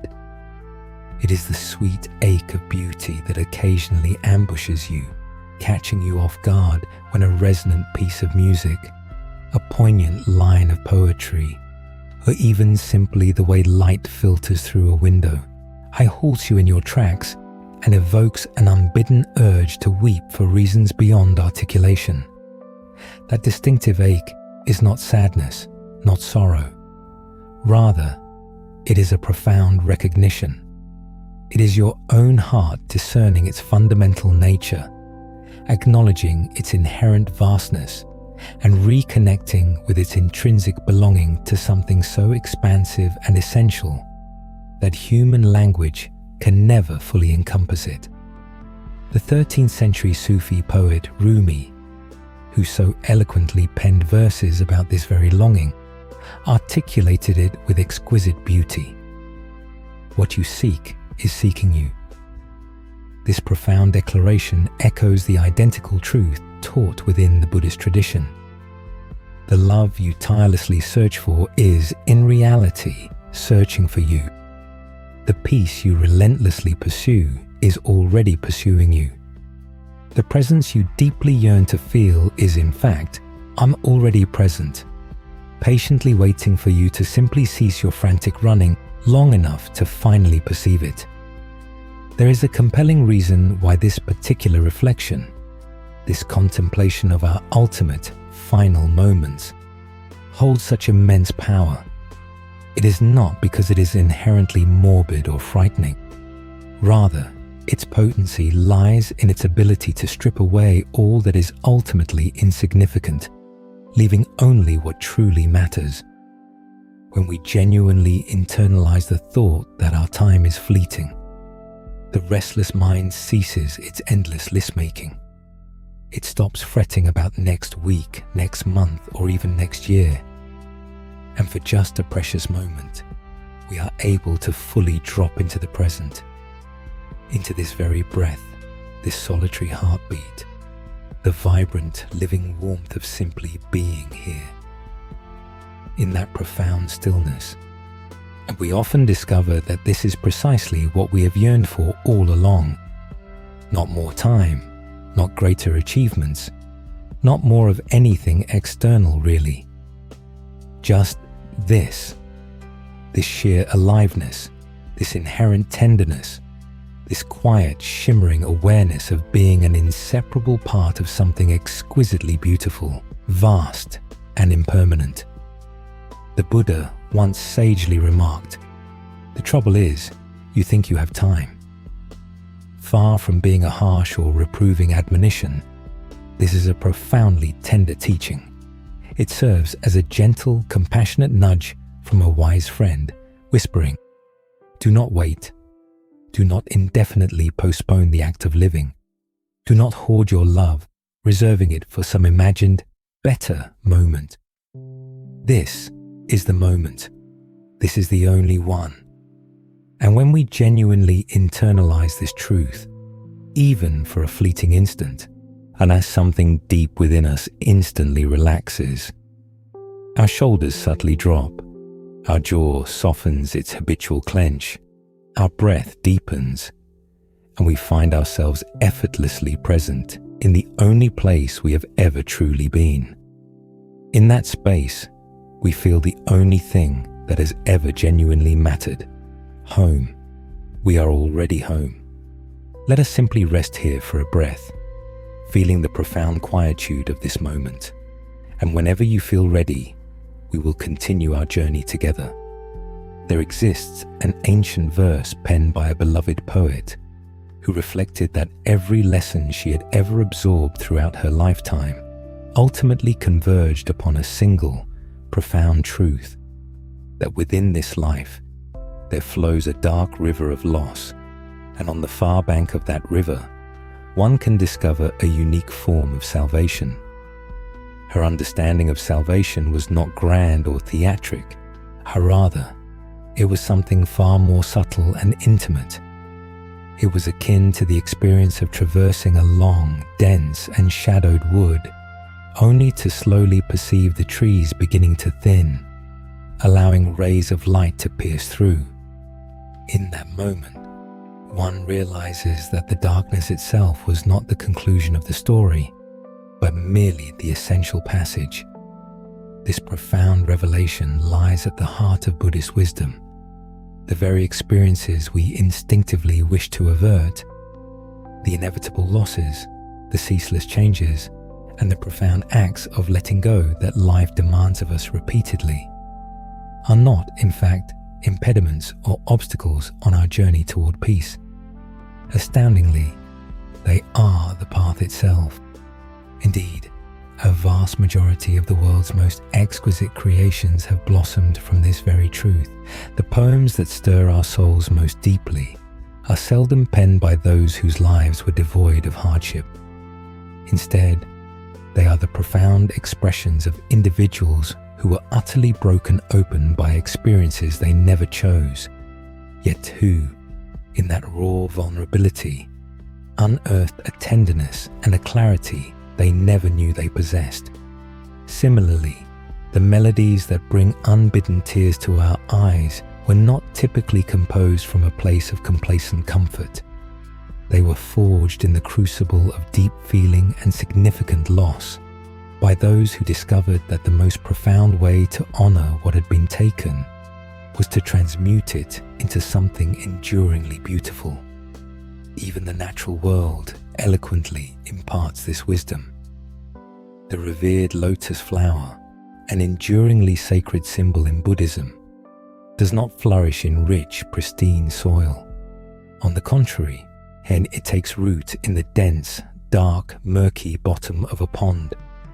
From that heavy, shadowed mire, it steadily ascends through the water, pushing past all the murkiness and resistance to finally bloom with extraordinary pure beauty upon the surface.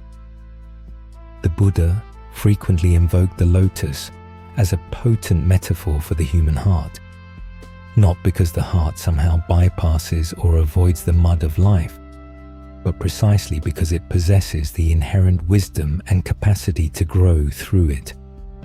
This is a truth profoundly worth remembering on those days when life feels exceptionally heavy, when the mud seems impossibly thick, and when we despairingly question if anything beautiful could possibly emerge from our struggles. The lotus does not bloom in spite of the mud, it blooms because of it. And the darkness and the difficulty are not merely incidental to the beauty. They are, in fact, the essential soil in which that beauty takes root and flourishes. There is a profound simplicity to this teaching, a truth that can be deceptively easy to overlook. We needn't actively seek out hardship. Life, in its boundless generosity, provides more than enough. However, when difficulty inevitably finds us, as it invariably will, we are presented with a crucial choice regarding how we engage with it. We can reflexively clench against it, expending immense energy in a futile attempt to push it away. Or we can choose to allow ourselves to be fully, honestly present within it, much like the lotus plant yielding to the mud, trusting that an inherent wisdom within us knows precisely how to grow resiliently toward the light. A remarkable transformation often occurs in individuals when they cease resisting the arduous dimensions of their lives. This is not to be confused with giving up or collapsing into despair. Those are entirely distinct responses.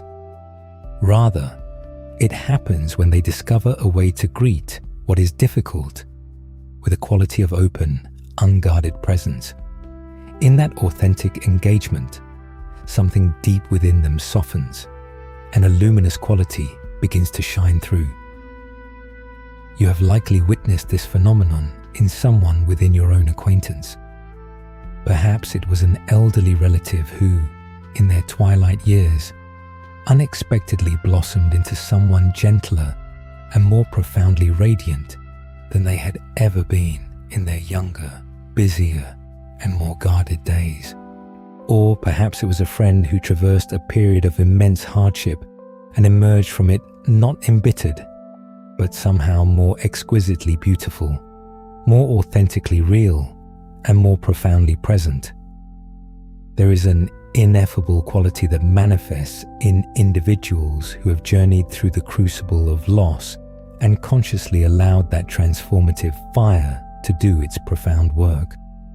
While difficult to articulate precisely, it is undeniably recognizable upon sight, a kind of luminous transparency. It is as if the accumulated layers of pretense and self-protection have been gently yet thoroughly burned away, revealing a radiant, authentic essence beneath. The Zen tradition offers a potent phrase to describe this phenomenon. It speaks of the true face, the authentic countenance we possessed before we ever learned to don masks for the world. It teaches that this true face is not something we labor to create. Rather, it is something that is simply revealed when we are able to consciously set aside our protective masks. The refining fire of loss, when met with conscious presence, possesses a unique power to aid us in gently letting those masks fall away. To illustrate this profound teaching, let us delve into a story that captures its essence beautifully. There once was a woman who navigated a deeply complicated relationship with her father. By all accounts, he was a formidable man, exceptionally successful in his career, yet widely respected by his peers and colleagues. The kind of individual whose sheer force of personality could effortlessly command a room. He held staunch opinions and expressed them with an unreserved frankness, at times perhaps more freely than those around him might have preferred. Yet beneath this imposing exterior, there was something else within him, a quieter, more subtle essence that his daughter had always intuitively sensed, but had never quite managed to access. It was as if two distinct versions of her father coexisted. There was the man the world perceived, confident, commanding, and occasionally a little intimidating. And then there was another version, residing deeper, behind that public facade. A man who was tender, uncertain, and brimming with a love he simply didn't know how to adequately express. And for the majority of her life, she had only ever known the first version of him. Their interactions habitually remained on the surface, confined to discussions of facts and opinions. He would share his perspectives on various matters, and she would listen, a persistent chasm of distance separating them, a gap neither of them seemed to know how to bridge. Then, an illness descended upon him.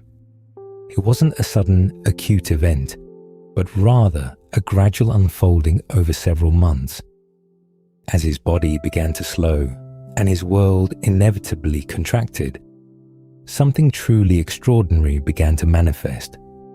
The protective layers he had worn for so long started to peel away.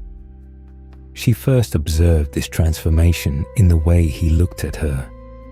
A profound softness entered his eyes, a gentle openness she had never witnessed before. It was as if the formidable walls he had meticulously constructed over a lifetime had, with quiet grace, begun to dissolve. One poignant afternoon, she found herself sitting beside his bed, engaged in a conversation unlike any they had ever shared. It wasn't about opinions, professional projects, or the day's news. It was about genuine things, feelings, and what truly held significance.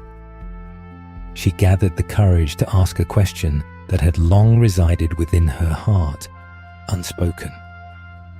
Of all that you've accomplished in your life, what do you feel was your most meaningful contribution? What truly made your life feel worthwhile? She fully anticipated him to recount one of his numerous professional achievements, of which he had many: awards, accolades, widely celebrated projects. But he simply offered a gentle smile, and very quietly, Ari uttered, "You, of course." She sat there, utterly speechless, overwhelmed. In all her years, she couldn't recall ever hearing words like that from him, not even once. Yet, here they were, delivered with such disarming simplicity and naturalness, as if he had been speaking them all along. He then added, gazing out the window at the verdant garden, "All the rest of it was just noise, really. You were always the only thing that was truly real." This story profoundly illuminates a timeless truth that Buddhist teachers have emphasized for millennia. The Buddha himself declared, "In the end, these things matter most. How well did you love? How fully did you live? How deeply did you let go?" And what we witness in this father's remarkable transformation is a living, breathing answer to that very question. For the vast majority of his life, this man had been holding on tightly. He clung to his carefully constructed image, his hard-earned reputation, and his accustomed way of navigating the world. These are not inherently negative aspirations. They are simply the protective masks that most of us unconsciously adopt to move through our daily lives. Yet, they are masks, and they demand a considerable amount of energy to maintain, simultaneously creating a subtle, often imperceptible distance between ourselves and the very people we love. When these masks finally began to fall away, what was revealed was emphatically not weakness. In fact, it was quite the opposite. What remained was the strongest, most authentic, and undeniably real aspect of his being, his profound love for his daughter.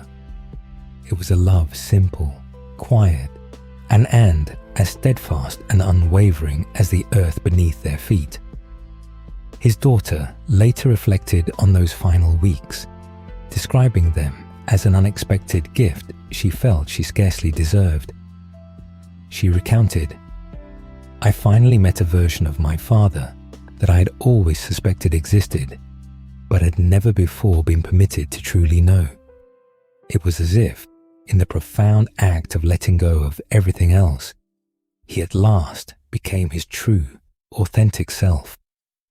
What she meant by "he finally became who he really was" is a profound insight worth lingering upon, for it touches a universally important truth. For the majority of his life, her father had, in a sense, been performing, not dishonestly, nor with any malicious intent to deceive. Rather, and he performed in the way most of us do every single day, presenting the version of ourselves that we believe the world requires us to be. The competent version, the confident version, the one who seemingly has everything perfectly figured out. There is fundamentally nothing inherently wrong with this adaptive behavior. It is often how we skillfully navigate a complex and demanding world. However, it invariably comes at a significant cost. That cost is the relegation of the truest, softest, and most vulnerable parts of ourselves into the background. These authentic aspects of our being are always present, always there, yet they rarely receive much light, air, or genuine expression. What transpired for this man in the twilight chapter of his life was that the continuous performance simply became too arduous to sustain. It wasn't a conscious decision on his part to abandon it.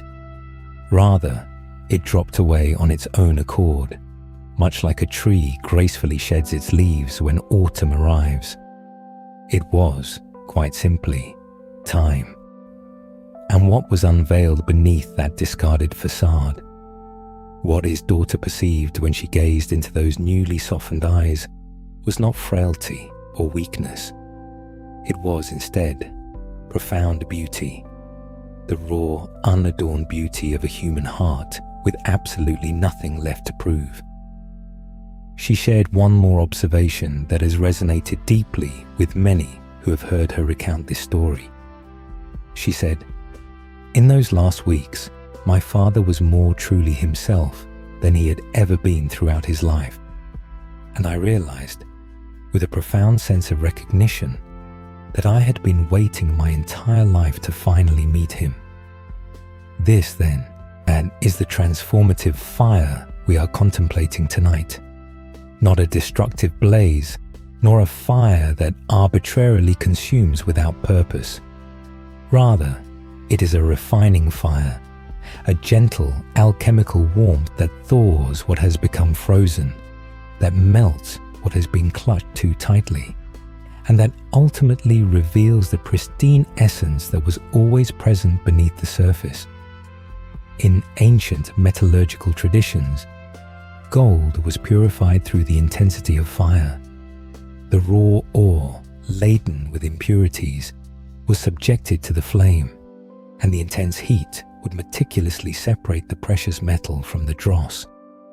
What emerged was not a new creation, but pure gold, something that had always existed, latent within the ore, patiently awaiting its revelation.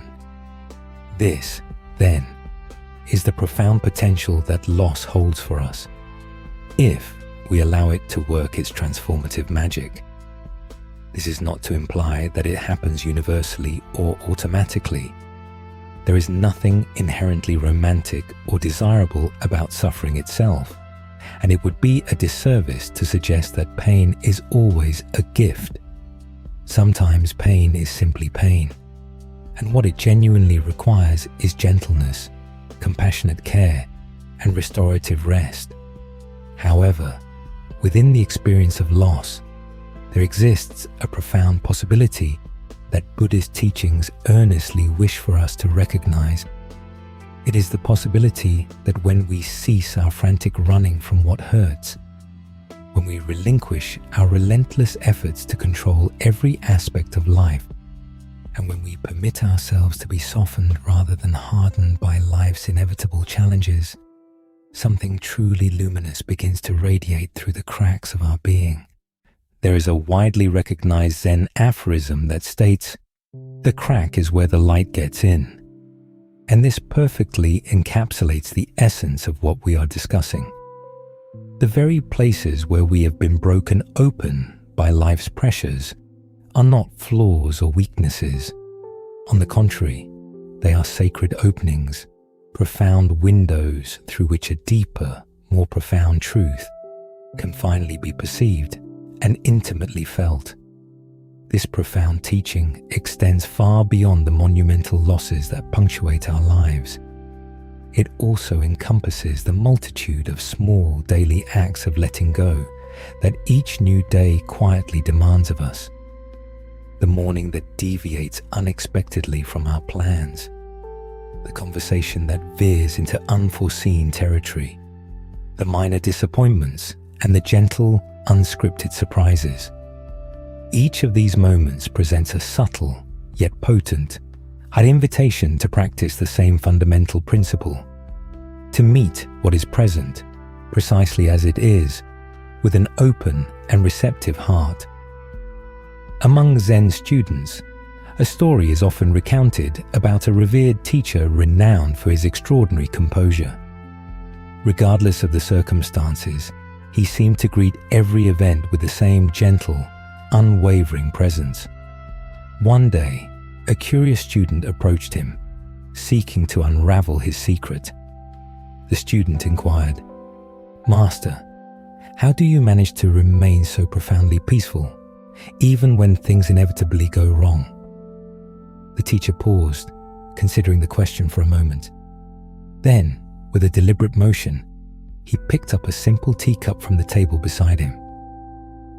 "Do you see this cup?" he asked. "Yes," the student replied. "I enjoy this cup very much," the teacher affirmed. "I drink my tea from it every single morning. I admire the way the light dances on its glaze, I am deeply grateful for its presence." He paused again, a quiet moment passing.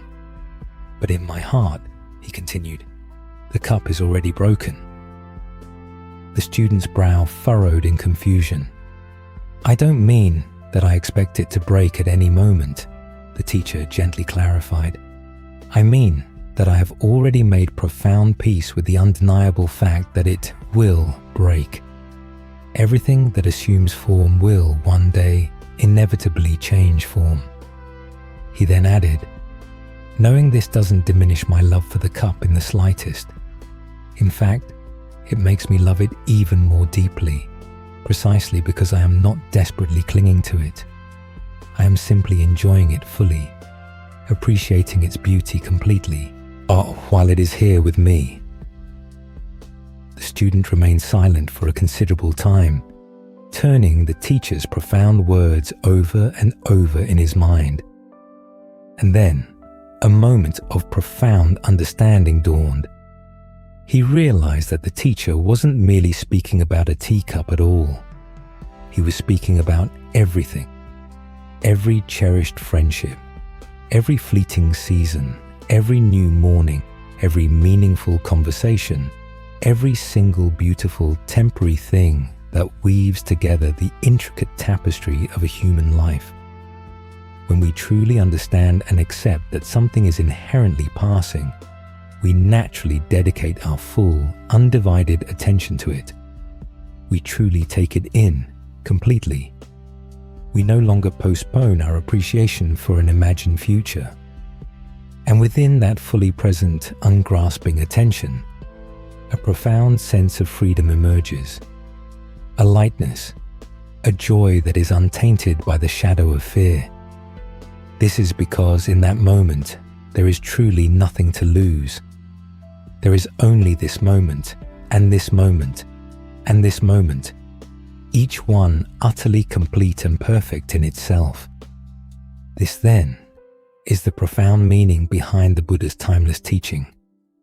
Every morning we are born again. What we do today is what matters most. Not because yesterday held no significance, nor because tomorrow will fail to arrive, but because today is the only day we can genuinely, fully live. And to inhabit this present day with open eyes and an open heart is the most precious gift we can bestow upon ourselves and upon every single person in our lives. This encapsulates the very essence of the teaching, not to live in constant apprehension of loss, nor to shield ourselves from the vulnerability of caring deeply. Instead, it is an invitation to love fully, to love freely, and to love with open hands.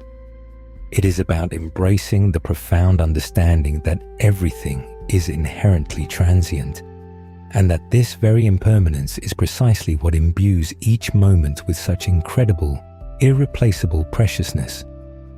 And so, we circle back to our starting point, to that evocative image of the dark river the poet described, with a unique form of salvation awaiting on its far side. That river is profoundly real. It flows inevitably through every single life. None of us will ever be spared the experience of loss. But what the Buddhist tradition tenders to us with immense gentleness and unwavering confidence is this powerful assurance: you can cross that river. You do not have to be tragically swept away by its currents. And on the other side of that river, you will discover something truly unexpected. It is not an absence of feeling, nor a cold, sterile detachment, but rather a profound and expansive warmth. A warmth so deep and so vast that it can encompass everything. It holds the contrasting currents of joy and sorrow, the poignant echoes of hello and goodbye, and the myriad experiences we call the 10,000 joys and 10,000 sorrows of life. All of it is held within an embrace far wider and more inclusive than your small, worried self could ever have possibly conceived. The ancient teachers sometimes described this inherent warmth as a great sky, clouds drift through it, some dark and heavy with storm, others light and bright, painted with the hues of dawn. Yet, the sky itself is never diminished or damaged by these passing clouds. It holds them all, remaining infinitely vast, open, and eternally blue, unfazed by whatever traverses its expanse. You, fundamentally, are that sky. You have always been that sky. The losses we experience are merely the clouds. They arrive, they are undeniably real, and they may cast a heavy shadow for a time, but they are not the entirety of who you are. They are not even a fraction of your true, boundless nature. This profound realization is what the father in our story ultimately uncovered in the twilight of his days. It is the precious gift his daughter received, one she will carry within her for the remainder of her life. It is the wisdom known to the lotus flower as it gracefully ascends through darkness toward the light. And it is a truth that becomes available to each of us whenever we are truly ready to cease our ceaseless striving and allow this gentle, ancient wisdom to perform its transformative work within us. The Buddha wisely proclaimed, "Peace comes from within. Do not seek it without." And in the context of all we have explored tonight, this teaching takes on an exceptionally tender and vital meaning. True peace is not found elsewhere, in some distant future. It doesn't reside on the other side of a problem finally solved, a loss successfully avoided, or a future meticulously secured. Rather, it is profoundly present right here, in this very breath, within this heartbeat, in our simple willingness to be fully present with whatever this moment, just as it is, currently holds. And that willingness, gentle and unassuming as it may seem, is arguably the bravest and most courageous act any of us will ever undertake. Let us pause gently here for a moment. There is no need for haste. Simply allow yourself to rest in whatever arises for you in this present moment.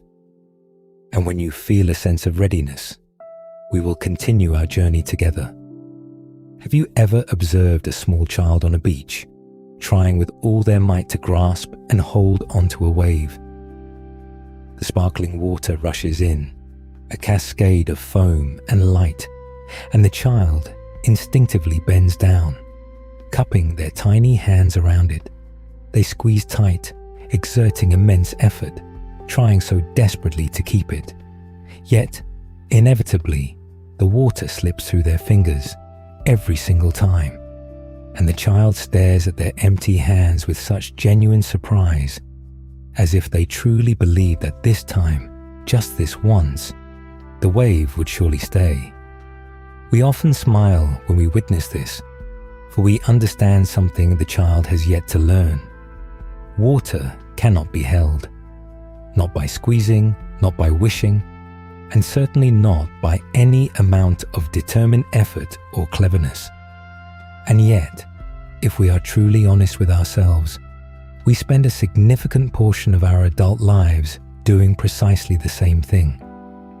We tirelessly attempt to hold on to moments that are already dissolving, to prevent change from occurring, to grip tightly to the very waves of life that are meant to flow freely. The Buddha perceived this fundamental human tendency with remarkable clarity. He taught, "You only lose what you cling to, not what you love, not what you enjoy, only what you cling to." The distinction between loving something deeply and desperately clinging to it is, in fact, one of the most vital lessons we can ever embrace. There is a deep, intrinsic pattern woven into the very fabric of human nature, a subtle current that flows beneath nearly every action we take. When something pleasant happens, our immediate impulse is to reach for it, to desire more of it, to wish for it to endure indefinitely. Conversely, when something unpleasant arises, our automatic response is to push it away, to resist it, to tense ourselves against its presence, doing whatever we can to make it cease. This pattern is so ingrained, so deeply automatic within us, that for most of our lives, we scarcely even notice it happening. It's akin to the low hum of a refrigerator in a quiet house. It has been running for so long that we have simply stopped hearing it, but it is always there, and it is operating constantly. And when we receive a piece of good news, there is an instinctive reaching, a subtle grasping, a desire to encapsulate it, to lock it in and keep it eternally safe. When we encounter difficult news, there is an immediate flinching, a tightening sensation in the belly or chest, a pulling away from its reality. These are not conscious choices we make. They are primal reflexes. They occur before we even have the opportunity to fully process them with thought. And here lies a crucial insight. These reflexes, innocent as they may seem, are the very root of the vast majority of our suffering. Not the events themselves, not the good news or the challenging news, but rather the ceaseless grasping and the relentless pushing away, the desperate and often futile attempt to control what, by its very nature, cannot be controlled. And the Buddha referred to this tendency as tanha, a term sometimes translated as craving or thirst. However, a gentler and perhaps more accessible way to understand it is simply this. It is the deeply ingrained habit of wanting things to be different from the way they currently are, and it is utterly exhausting. Consider this for a moment. How much of your precious energy on any given day is expended on merely wishing things were otherwise? Wanting the traffic to move faster, desiring the weather to be warmer, hoping for that persistent ache in your neck to vanish, urging the person in front of you in line to hurry up, longing for the weekend to arrive sooner, wanting. Individually, none of these specific wants is inherently problematic.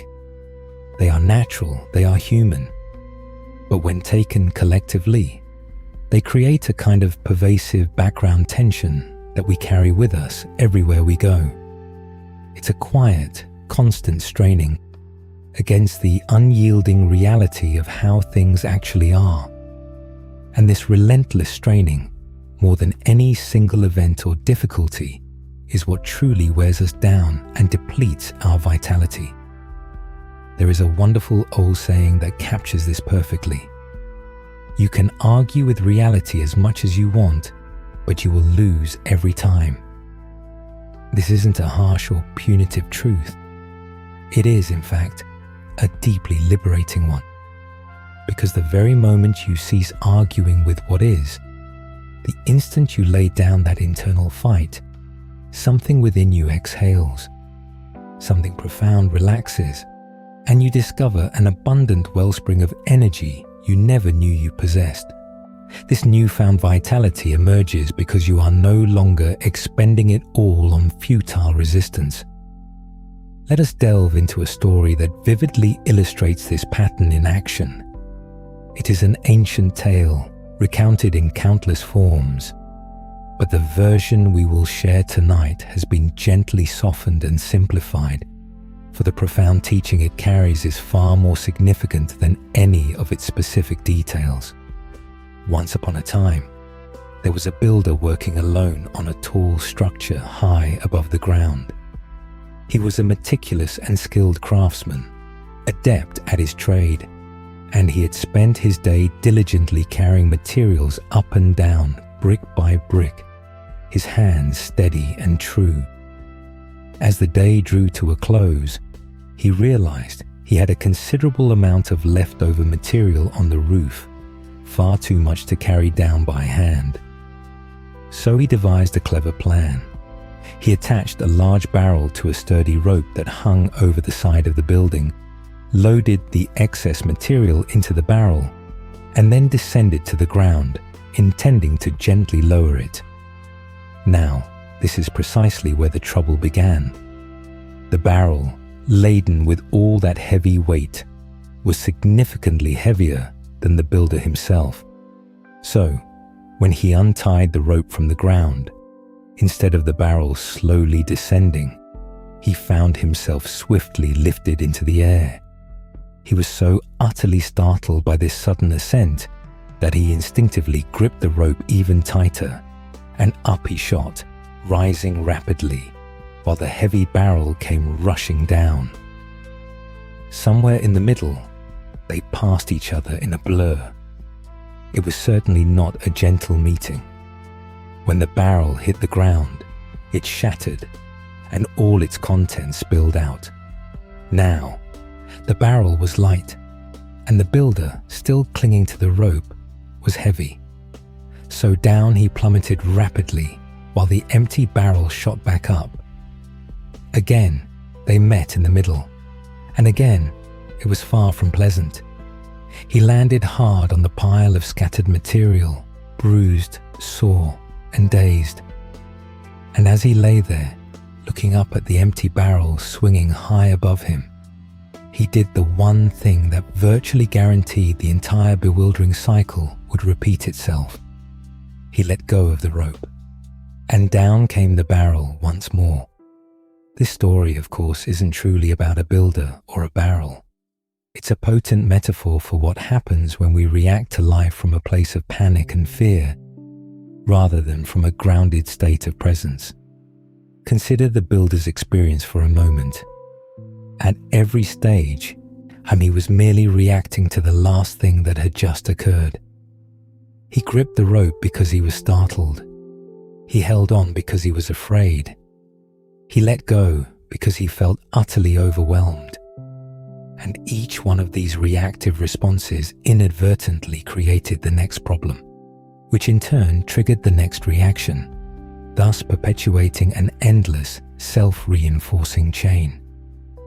This dynamic is precisely what unfolds within us countless times each day, though typically in less dramatic fashion. Something unexpected happens. Our body tenses, our mind begins to race and spin. We instinctively grab onto a thought, a plan, a strategy, anything that offers a semblance of control. And that very act of grabbing creates its own unique kind of tension, which then generates its own particular problem, a problem we subsequently try to solve with more grabbing. It's like a person caught in quicksand. The more they struggle, the deeper they sink. This isn't because the quicksand is malicious. It's simply the inherent nature of things. Struggling against what is only pulls us deeper into the very situation we wish to escape. This chain reaction isn't limited to life's major challenges. It happens with the small things too. Someone says something that stings, and before we even realize it, we're replaying the conversation in our minds for the third, fourth, or fifth time, meticulously rehearsing what we should have said, imagining the next encounter, effectively building an entire world of tension and simmering resentment out of a single, offhand remark. Or we make a small, inconsequential mistake, and our mind seizes upon it, turning it over and over, examining it from every conceivable angle, asking why we did it, what it means about us, what other people must think. One tiny stone dropped into the pond, and the ripples just keep expanding endlessly. Zen teachers affectionately refer to this as the monkey mind, the mind that ceaselessly swings from branch to branch, never truly resting, always reaching for the next distraction, always reacting to the last event. It's not that the monkey mind is inherently bad. The monkey is simply afraid. And when we are afraid, we instinctively grip. But here lies the gentle, liberating truth that the Buddhist teachings tenderly offer us. We do not have to keep riding that tumultuous rope. we possess the inherent capacity to step off the endless cycle of reaction. And this liberation is not achieved by forcibly trying to let go, because, as we've observed, forced letting go often only generates more chaos and inner struggle. Instead, it comes through something far simpler, far kinder, by noticing. There is a beautiful, profound simplicity to the practice of noticing. It doesn't demand Herculean strength or indomitable willpower, nor does it require years of arduous training. It simply asks for a single, honest moment.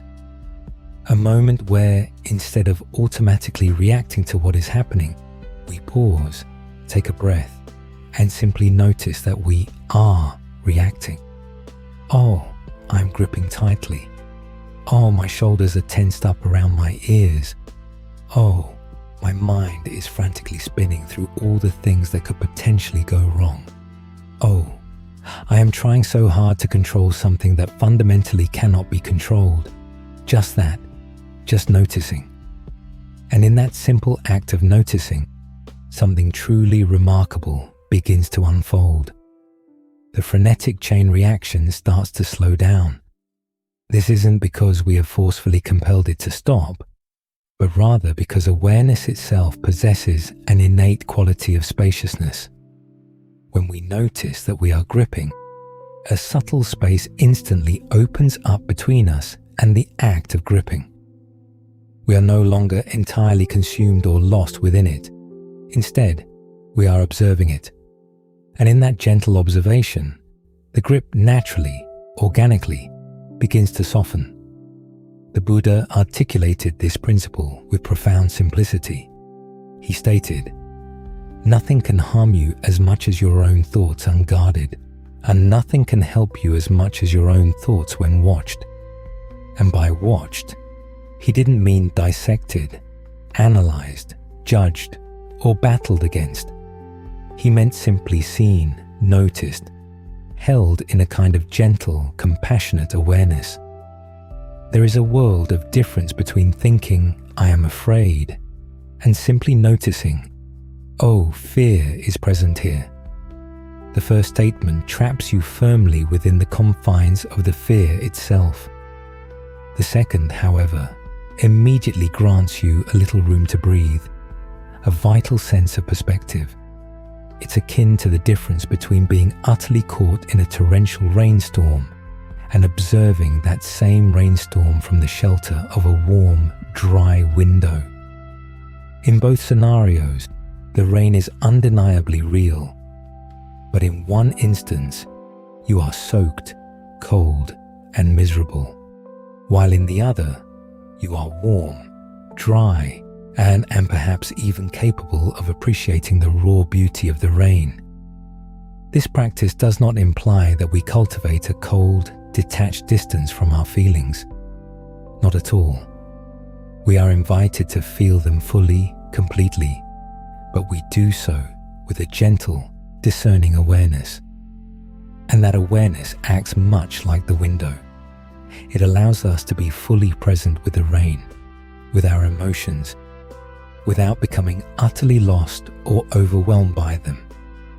There is a beautiful verse from the Buddhist tradition that offers a poignant analogy. Feelings come and go like clouds in a windy sky.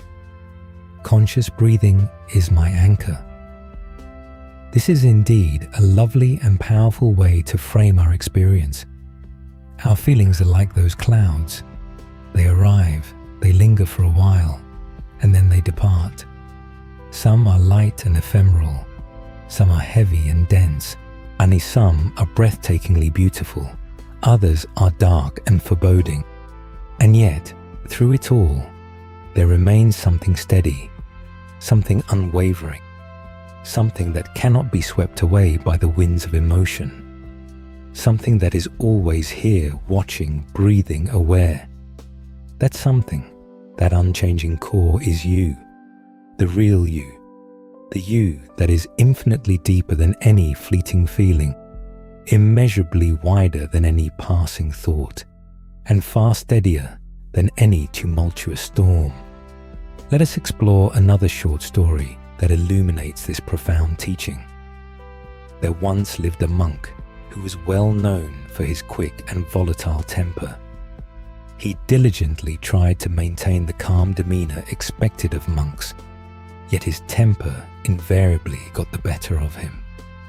Minor annoyances would easily set him off. A door left ajar, a meal served late, and a student asking the same question twice. One day, after a particularly sharp outburst, he went to his revered teacher and confessed that he felt like a failure. "I have been meditating for years," he lamented, "and I still cannot control my anger. What am I doing wrong?" His teacher regarded him with deep kindness and gently replied, "You are trying to control your anger. That is what you are doing wrong." The monk was utterly bewildered. "But isn't that precisely what I am supposed to do?" he questioned. "Control it, push it down, make it simply disappear." "No," the teacher softly corrected. "You are simply supposed to notice it. When anger arises, you do not need to act upon it, but neither do you need to fight it. Just notice it. Gently say to yourself, 'Oh, anger is visiting.' And then simply observe what happens next." "That is all?" the monk asked, his voice laced with doubt. "That is all," the teacher affirmed, "but that is everything." The monk conscientiously tried this new approach, and at first, it didn't seem to work. The anger still came, and it still felt hot, urgent, and undeniably real. But he began to notice something subtle, something profoundly different. When he simply acknowledged the anger, without desperately grabbing onto it or forcefully pushing it away, it behaved in an entirely new manner. It would arise, burn intensely for a brief moment, and then, much like a wave reaching the shore, it would naturally begin to recede on its own, without his having to exert any effort whatsoever. Over time, the monk discovered that his temper didn't precisely vanish. It still visited, certainly, but these visits became progressively shorter and less intense because he was no longer adding fuel to its fiery presence. He was no longer gripping the anger, shaking it, and demanding, "Why are you here? Go away." Instead, he was simply allowing it to be, observing it with a kind of gentle curiosity, much like one might observe a rainstorm from the tranquil shelter of a porch. "The anger has taught me something profound," he later confessed to his teacher. "It has taught me that I don't have to be at war with myself. I can simply be here and let things pass through just as they are." His teacher smiled knowingly. "Now," he said, "you are truly beginning to understand. This is indeed one of the kindest and most compassionate teachings found within all of Buddhism, that we do not need to be perfect. We do not need to have everything meticulously under control. We do not need to have conquered every single one of our difficult feelings before we can finally discover peace. We simply need to be willing." There is a profound phrase that one of the old teachers often used, which has resonated deeply with many who heard it. He would say, "We cannot will letting go, but we can be willing." Can you truly feel the subtle yet crucial difference between these two distinct approaches? To will letting go is an act of pure force. It's like clenching your hand into a tight fist and then sternly ordering yourself to unclench it. This rarely works effectively, and even when it momentarily does, the clenching usually returns almost immediately. But to be willing is something altogether different. Willingness is soft, gentle, and an inherent opening. It's not demanding that the hand unclench. It is simply a quiet inner declaration. I am ready whenever the time is right. I am not going to force anything, but I am willing to let this soften in its own time, in its own way. Consider the difference between forcefully pushing a door open and simply unlocking it. When you push, you are exerting force, and the door might resist, pushing back against you. When you unlock it, you are merely removing the obstruction that was keeping it closed, and then, effortlessly, the door swings open on its own accord. Willingness is akin to turning that key. It doesn't do the opening itself. Rather, it creates the essential conditions for that opening to naturally occur. And this willingness, gentle and unassuming as it sounds, is, in fact, in one of the most profoundly powerful forces residing within the human heart. Because willingness harmonizes us with the natural inherent flow of things. It's like a delicate leaf floating on a stream. The leaf doesn't have to try to move. It simply has to stop resisting, and the water naturally carries it along. There is a charming story about a Zen student who approached his teacher and earnestly asked, "How long will it take me to find peace?" The teacher replied, "If you try hard, it will take a very long time." "And if I try very, very hard," the student pressed, bewildered. "Then it will take even longer," the teacher gently responded. The student was utterly puzzled.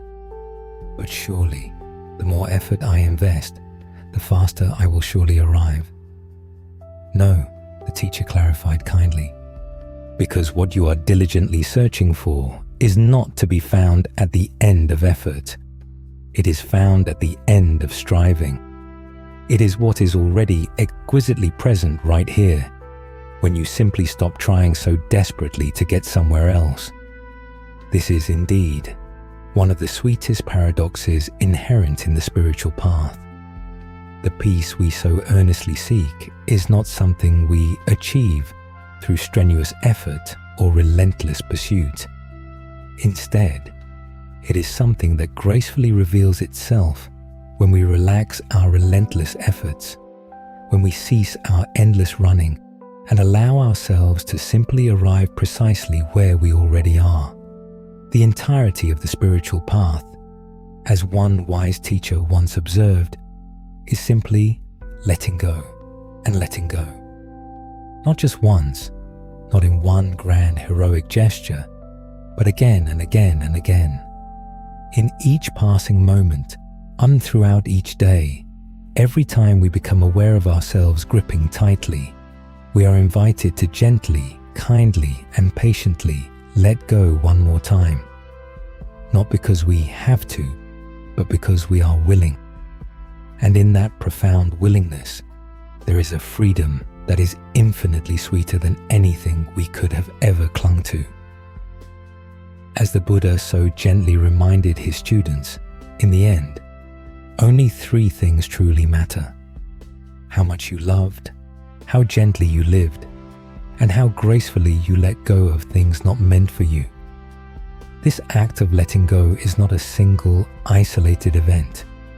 It is a profound way of living, a way of holding each unfolding day with open, receptive hands.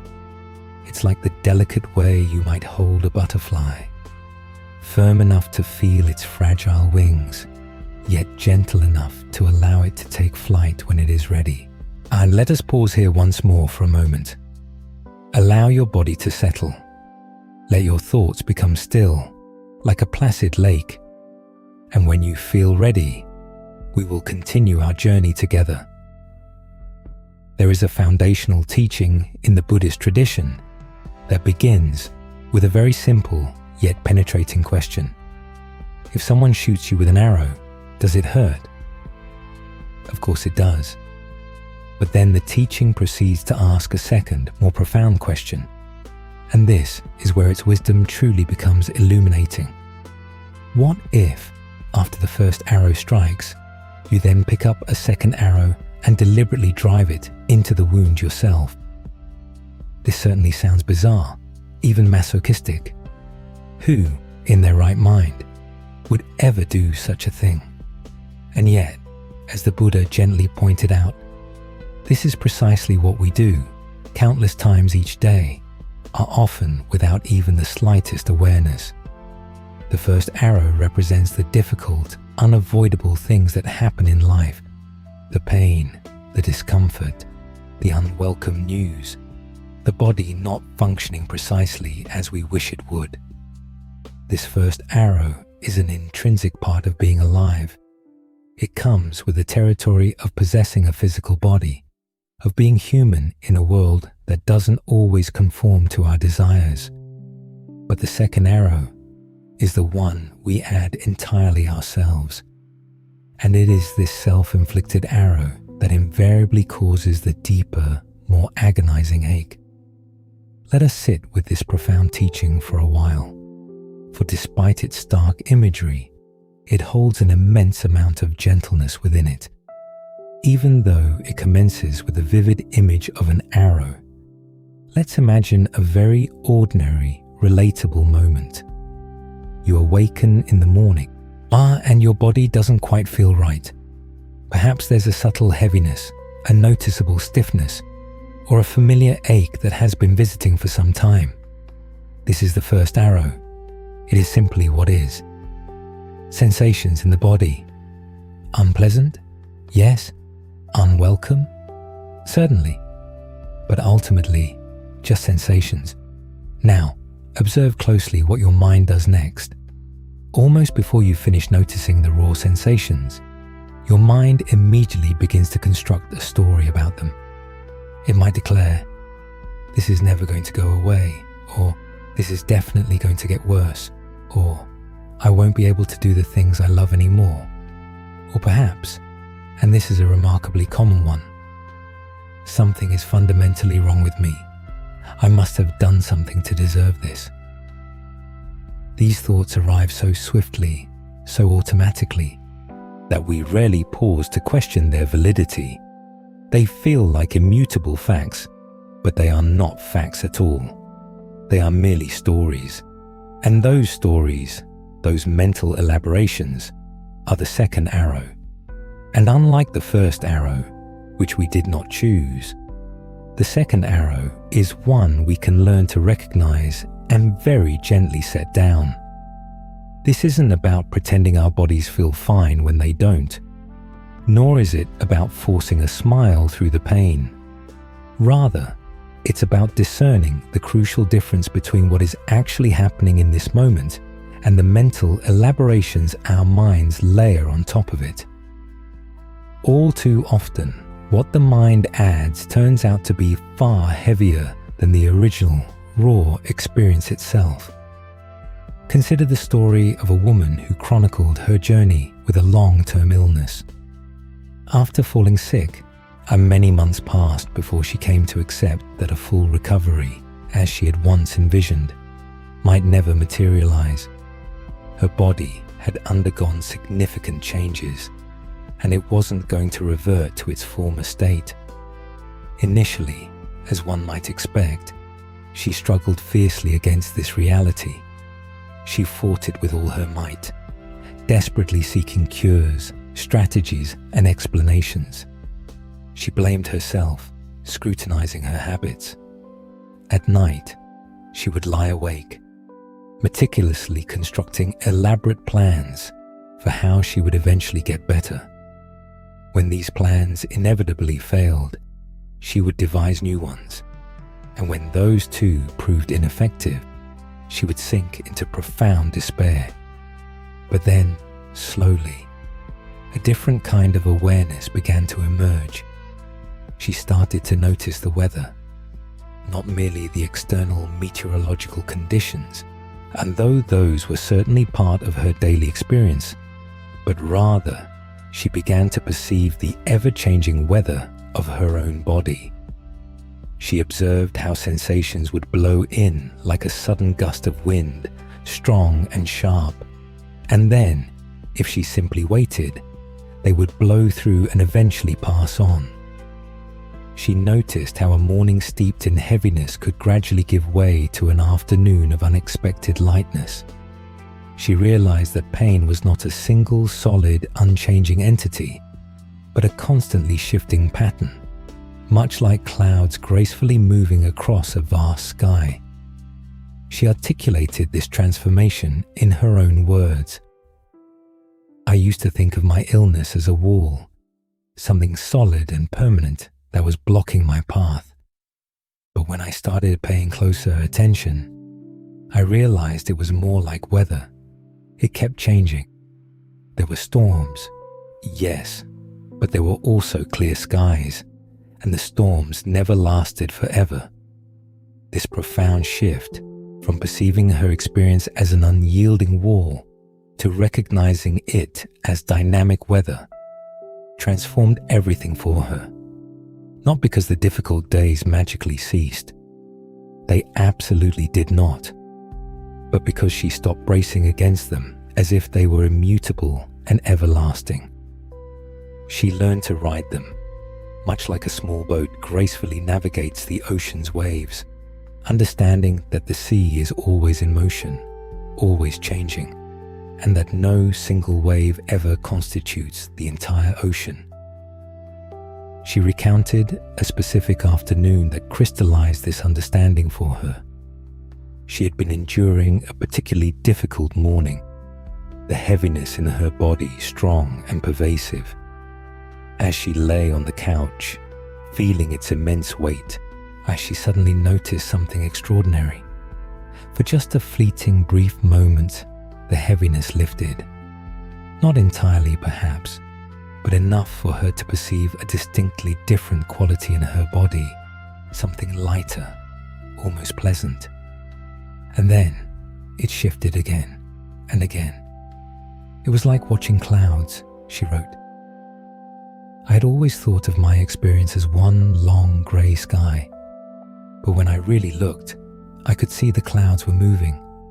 Some were dark and heavy, some were thin and light, and between them there were patches of blue.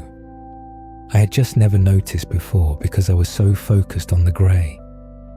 This might seem like a small observation, and yet it is not small at all. Because when we can truly see those ephemeral patches of blue, when we can feel the subtle moments of lightness interspersed between the moments of heaviness, and something within us begins to loosen, the experience is no longer a solid, unyielding block. It is no longer an insurmountable wall. It is weather, and weather, by its very nature, is transient. It passes. There is an immense sense of liberation embedded in this understanding. When we find ourselves in the crucible of difficulty, especially physical difficulty, it is incredibly easy to fall into the belief that this is simply how things are and how they will irrevocably always be. The mind has a powerful tendency to solidify experience. It takes a complex constellation of changing sensations, some pressing, some burning, some tingling, some aching, all of them in constant motion, all of them shifting from moment to moment, and it wraps them up in a single, definitive word: pain. And once that word is applied, a profound transformation occurs. The living, moving, breathing experience itself becomes a thing, a fixed, solid, seemingly immovable object. And it is infinitely harder to be at peace with a static thing than it is to be at peace with the dynamic, ever-changing nature of weather. The Buddha understood this deeply. He taught that one of the great wellsprings of human suffering is precisely our tendency to solidify experience, to take what is inherently flowing and render it fixed, to take what is constantly changing and convince ourselves that it is permanent. And in response, he offered a remarkably simple, profoundly gentle way out. To look more closely, to bring a kind of curious, friendly attention to what is actually unfolding moment by moment, and to notice that it is never quite what we initially thought it was. If you have ever sat very still and paid meticulous attention to a specific sensation in your body, you may have noticed this truth for yourself. What initially seemed like one solid, monolithic feeling turns out, upon closer inspection, to be a multitude of smaller, interconnected feelings, all in a state of constant motion and transformation. There is pressing and then releasing, warmth and then coolness, tightness and then softening. It is like watching a kaleidoscope where the intricate pattern is always turning, always shifting. And there is a profound kind of rest in this, a deep sense of peace. Because when you are resting in the changing flow of experience, rather than relentlessly bracing against a fixed, rigid idea of pain, the body naturally relaxes, the mind quiets, and the experience, though it may still be unpleasant, becomes workable. It becomes something you can simply be with, rather than something you feel compelled to fight. However, there is yet another crucial layer to the second arrow that we must address, for it represents one of the most tender and vital facets of this teaching, deeply intertwined with how we treat ourselves when our bodies are struggling. When we are not feeling well, most of us, somewhere deep inside, begin to blame ourselves. We may not vocalize it, we may not even be consciously aware of it, but a quiet, insidious voice often begins to whisper things like, "If only I had taken better care of myself. If only I had eaten differently or rested more or worried less. This is somehow my fault." And then, because being unwell naturally makes us more tired, more sensitive, and sometimes a little less patient, another layer of self-blame arrives. I am not handling this well. I am being too grumpy, too needy, too difficult. I should be stronger. I should be more graceful about this. This truly is the second arrow at its most exquisitely painful.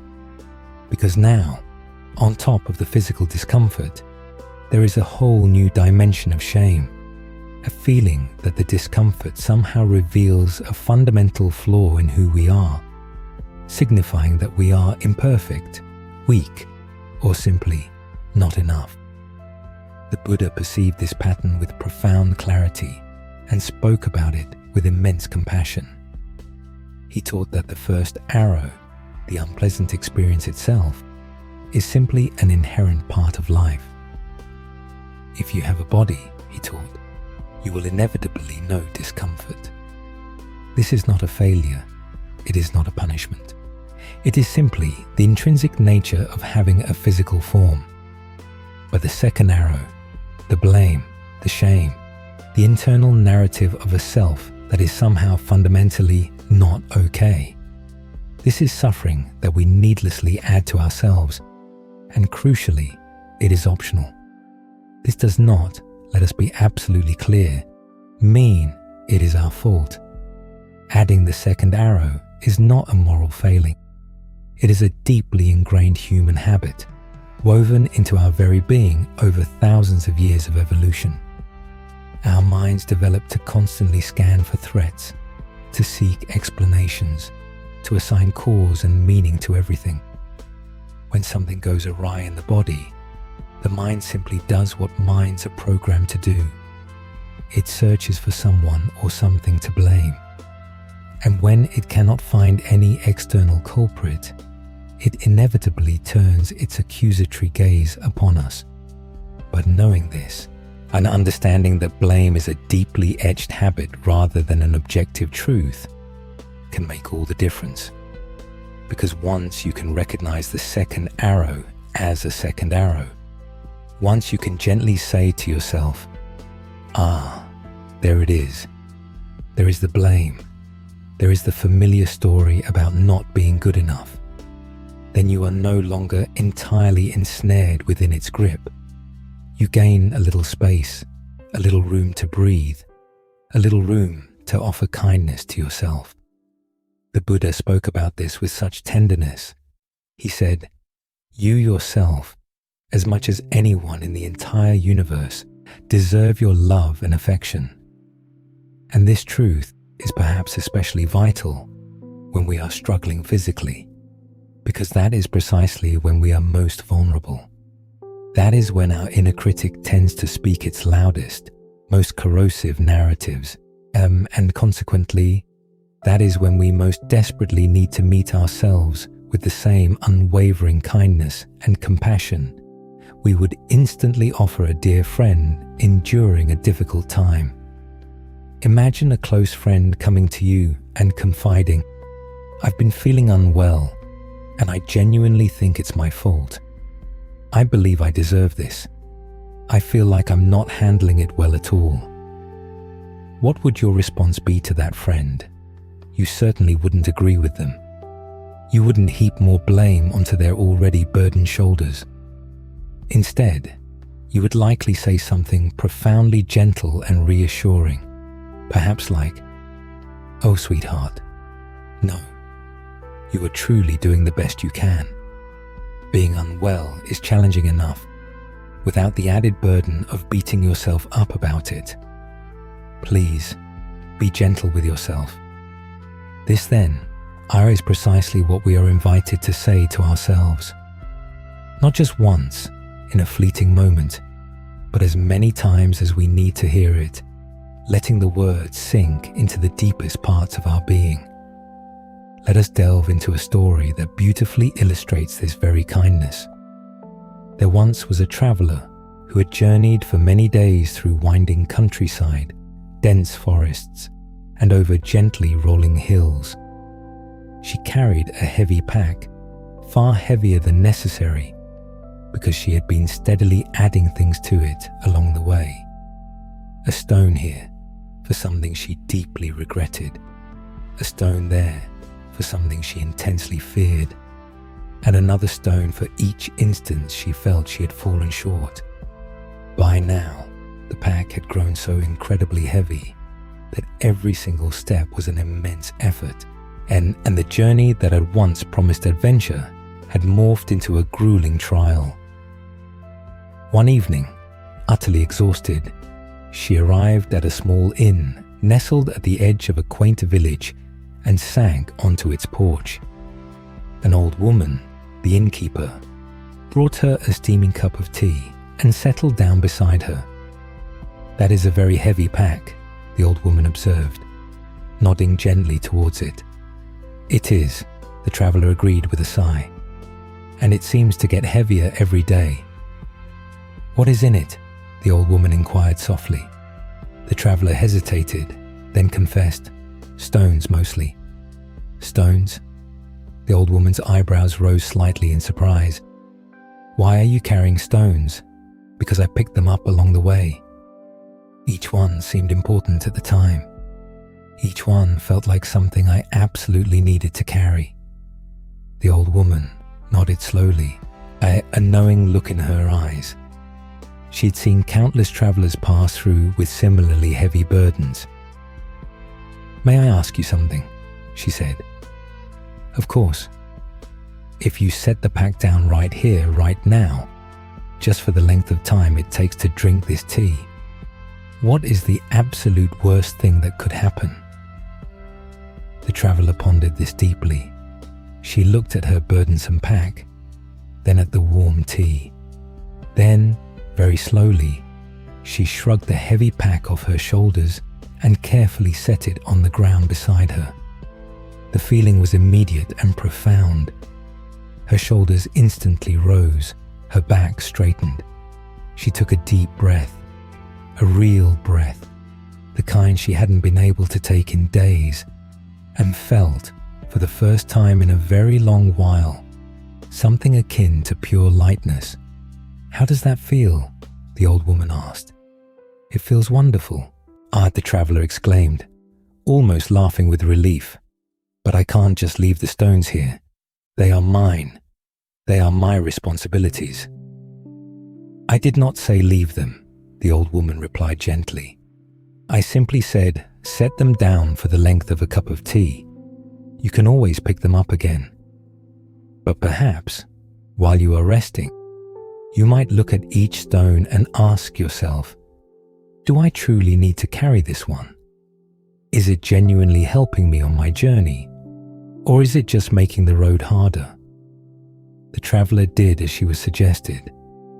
As she examined each stone one by one, she discovered that some of them had become so smooth and worn over time that she could no longer even remember why she had picked them up in the first place.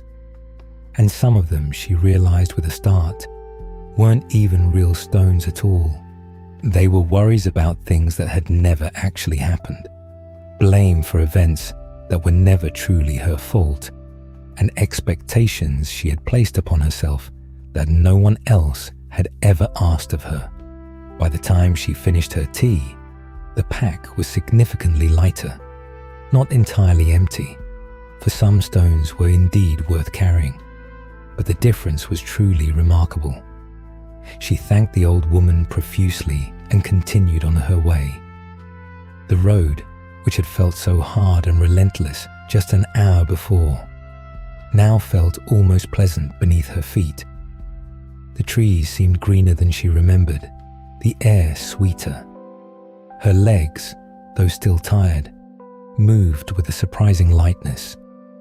And the interesting thing was, the road itself had not changed at all. It was the very same road, with the same hills and the same scattered stones. What had fundamentally changed was what she was carrying over it.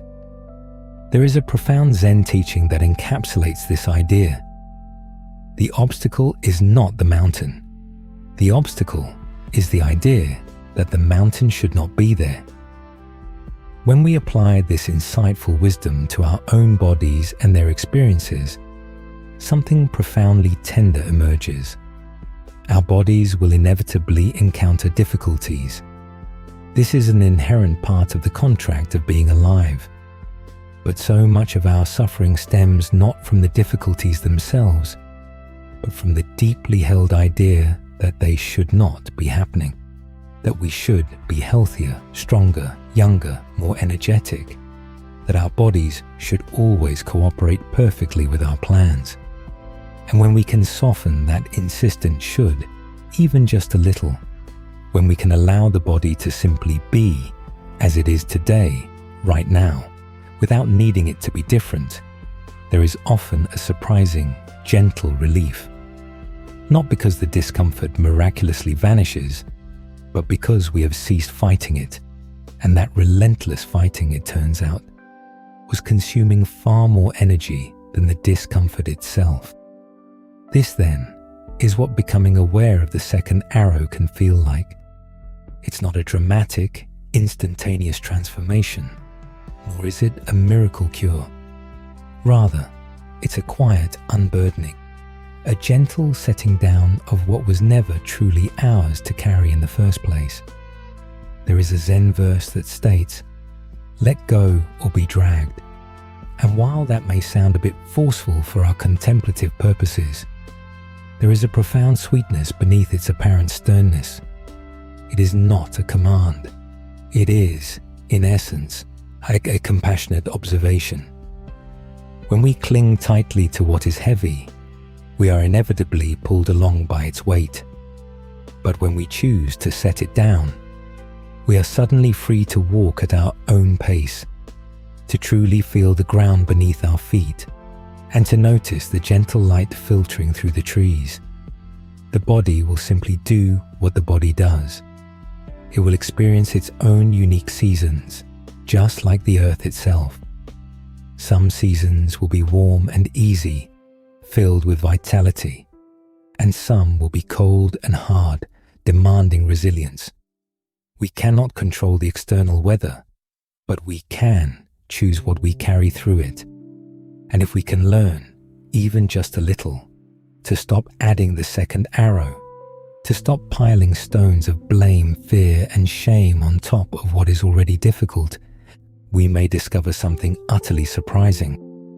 That even in the very midst of a raging storm, there exists a place within us that remains utterly calm. A sanctuary where the weather simply does not reach. A place that the ancient teachers referred to as our true nature. And that inherent calm is always, always available to us.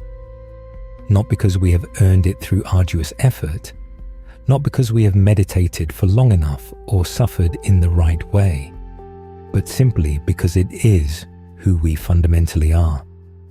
Beneath all the intricate stories we tell ourselves, beneath all the burdensome stones we collect, it is who we have always been. Let us rest here softly now. Allow your body to be at ease, without striving or effort. And when you are ready, we will walk on together for the final concluding part of our journey. We have traversed a long way together tonight, you and I, through profound teachings on impermanence and the wisdom of the open hand. We've explored stories of love and grief and the refining fires that shape us, delving into the liberation of letting go and the deep tenderness of meeting our own struggles with kindness. And now, as we approach the final stretch of this shared journey, there is one more essential truth to impart, perhaps the most important one of all. You do not have to do this alone. In the rich Buddhist tradition, there is a sacred word, Sangha, which beautifully signifies community. It is revered as one of the three great treasures of the spiritual life, alongside the profound teachings themselves and the illuminating quality of awakened presence. And the reason Sangha is accorded such a high and cherished place is beautifully simple. We are fundamentally not built to navigate this complex life entirely by ourselves. This may seem remarkably obvious when stated so plainly. Of course, we need each other. Of course, we are stronger and better together. But the truth is, many of us, when confronted with something truly difficult, experience a powerful, almost primal instinct to withdraw, to close ourselves off, to handle it stoically on our own. We don't want to be a burden to others. We certainly don't want to appear weak or vulnerable. We tell ourselves that we should be able to figure this out, that asking for help is somehow a failure, a testament to our inadequacy. And yet, the Buddhist tradition responds gently but unequivocally. No, this is a misunderstanding. A reaching out is not weakness. It is, in fact, an act of profound wisdom. Because the love and presence of others are not mere luxuries. They are a sanctuary, one of the deepest, most essential refuges there is. Consider the poignant story of a man who suddenly lost his brother. His grief was immense, a visceral kind of sorrow that made the world feel as though it had literally tilted on its axis. Everything around him looked exactly the same. His house, his street, the familiar morning sky, and yet nothing felt the same. He described the weeks that followed as living in a thick, pervasive fog. He went through the mechanical motions of his life. He got up, he ate, he spoke to people, he did what was absolutely necessary. But inside, he felt as if he were moving through deep, viscous water, every step heavy, every breath an arduous effort. And then he uttered something that has resonated deeply with many who heard his story. The only thing that carried me was the love of my friends. Not his dedicated meditation practice, though he had one. Not any particular spiritual teaching, though he was steeped in many. It was simply the profound love of his friends. The simple, ordinary, yet utterly miraculous fact of people just showing up. A comforting hand on his shoulder. A warm meal thoughtfully left on his doorstep. A phone call that conveyed nothing more than, "I am here. I am not going anywhere." They did not try to fix me, he said. They did not give me advice or tell me it would get better. They just stayed close. And somehow, their closeness reminded me that I was still part of something, that I still belonged to the world, that the connection I thought I had lost when my brother left was actually everywhere. in every person who cared enough to show up. This is a profound truth that our modern world, with its relentless emphasis on fierce independence and self-reliance, sometimes forgets. We often celebrate the individual who can do it alone. We admire unyielding strength and self-sufficiency. And while there is nothing inherently wrong with these qualities, they can, paradoxically, become a kind of armor, an impenetrable barrier that inadvertently prevents the very thing we need most from reaching us. There's a powerful Zen saying, if you want to travel fast, go alone. If you want to travel far, go together. And the journey through profound loss, through the depths of grief, through any of the immense difficulties that punctuate a human life, is undeniably a journey that requires going far. It demands endurance and patience, and a kind of strength that is continually renewed, not depleted, by the compassionate presence of others.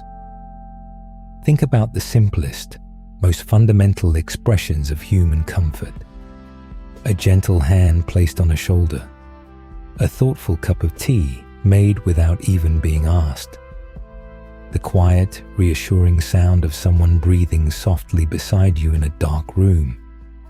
These things, on their own, don't magically solve anything.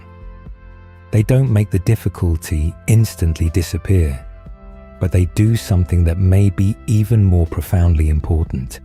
They remind us that we are real, that we are here, that we matter deeply to someone. And in those moments when the world feels as if it is unraveling, that potent reminder can be the critical difference between sinking into despair and staying afloat amidst the storm. This is one of the most beautiful and practical teachings in all of Buddhism. That belonging is not something we earn or achieve through struggle. It is something we simply remember. And often, it is the people around us, our Sangha, who help us recall this innate connection. The Buddha famously said, "If you knew what I know about the power of giving, you would not let a single meal pass without sharing it." And while he was indeed speaking about the profound virtue of generosity, there is something even deeper resonating within those words. He was speaking to the very nature of connection itself, about the intricate way that giving and receiving are interwoven, binding us into a rich and a resilient fabric that is immeasurably stronger than any single isolated thread. When we share a meal with someone, we are not merely exchanging sustenance. We are communicating without words. You are part of my circle. You belong here. I see you. And when someone shares a meal with us, especially when we are hurting, especially when we feel utterly alone, it is as if the entire universe is gently tapping us on the shoulder and whispering, "You have not been forgotten." There was a woman who in her final days knew she was nearing the end of her life. She had been ill for a long time and had, as much as anyone truly can, made her peace with what was coming. But she confided in a friend that what ultimately allowed her to find that profound peace was not any single teaching or individual practice. It was the unwavering presence of the community surrounding her. "I could not have done this alone," she said. "The fear would have swallowed me whole. But every time I sat with my friends, every time someone held my hand, or simply sat beside me in silence, the fear became noticeably smaller. Not because the fear itself vanished, but because the emotional space around it expanded. There was suddenly ample room for the fear, and simultaneously room for love, and room for everything else life contained. And this spacious room, I realized, was made of people. This is the profound work that community does. It doesn't magically erase life's difficulties or challenges. Instead, it makes the container for those difficulties larger, more accommodating. It gently reminds us that we are supported, that we truly belong, and that even when navigating the darkest passages of our journey, we are never truly walking alone. Let us explore one more story this evening. It is a narrative centered on the act of seeing, of truly, deeply seeing another person, and the extraordinary possibilities that emerge when we do. There once was a woman who had not seen her son in a very, very long time. Life, with its unpredictable currents, had pulled them in vastly different directions. A significant distance had grown between them, not merely in miles, but in that profound emotional chasm that widens when the words are left unsaid, and years accumulate silently like layers of undisturbed snow. Her son had endured a particularly difficult period. He had made choices that ultimately led him to a hard and solitary place. For a long while, he had been too consumed by shame to reach out, and for her own complex reasons, his mother hadn't known how to bridge that ever-growing gap. But then, he became gravely ill. Word eventually reached her, and without hesitation, she travelled a great distance to be by his side. A woman who was caring for him was deeply apprehensive about this visit.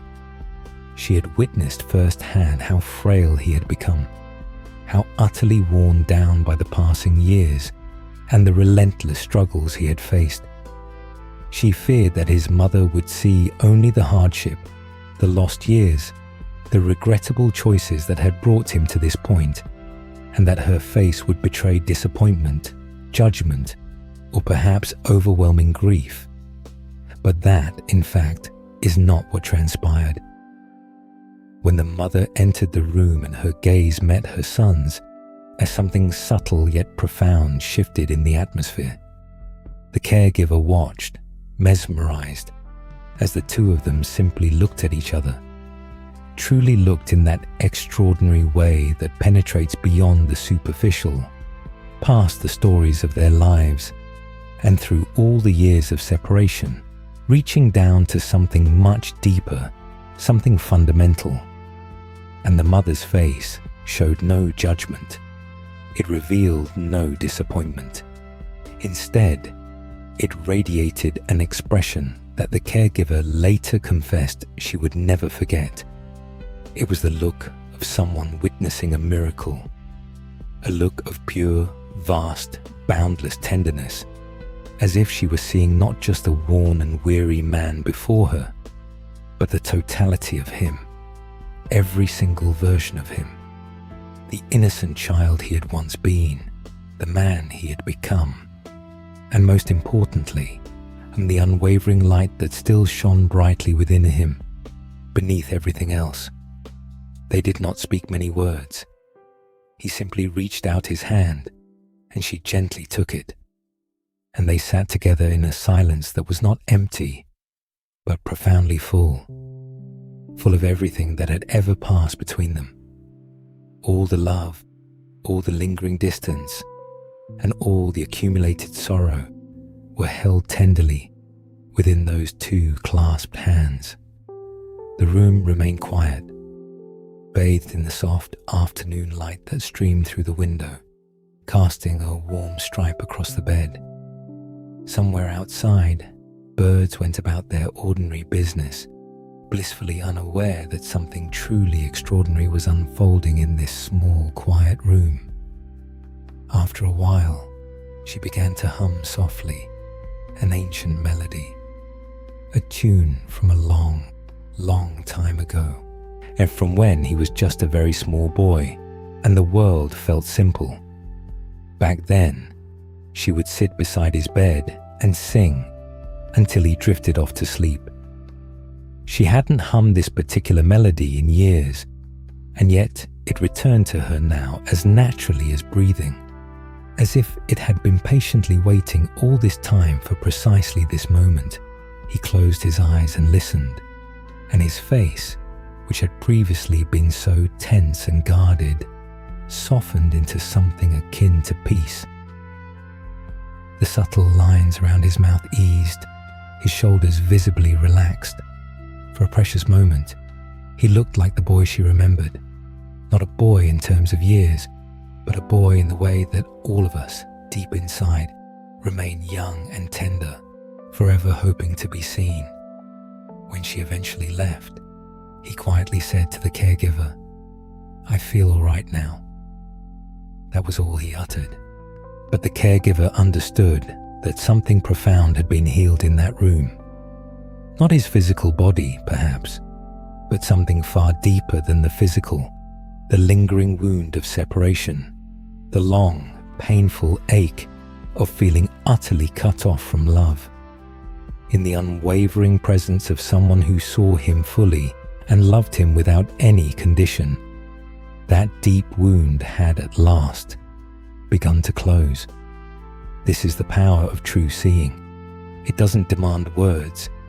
It doesn't require elaborate explanations or apologies or the complex process of working things out.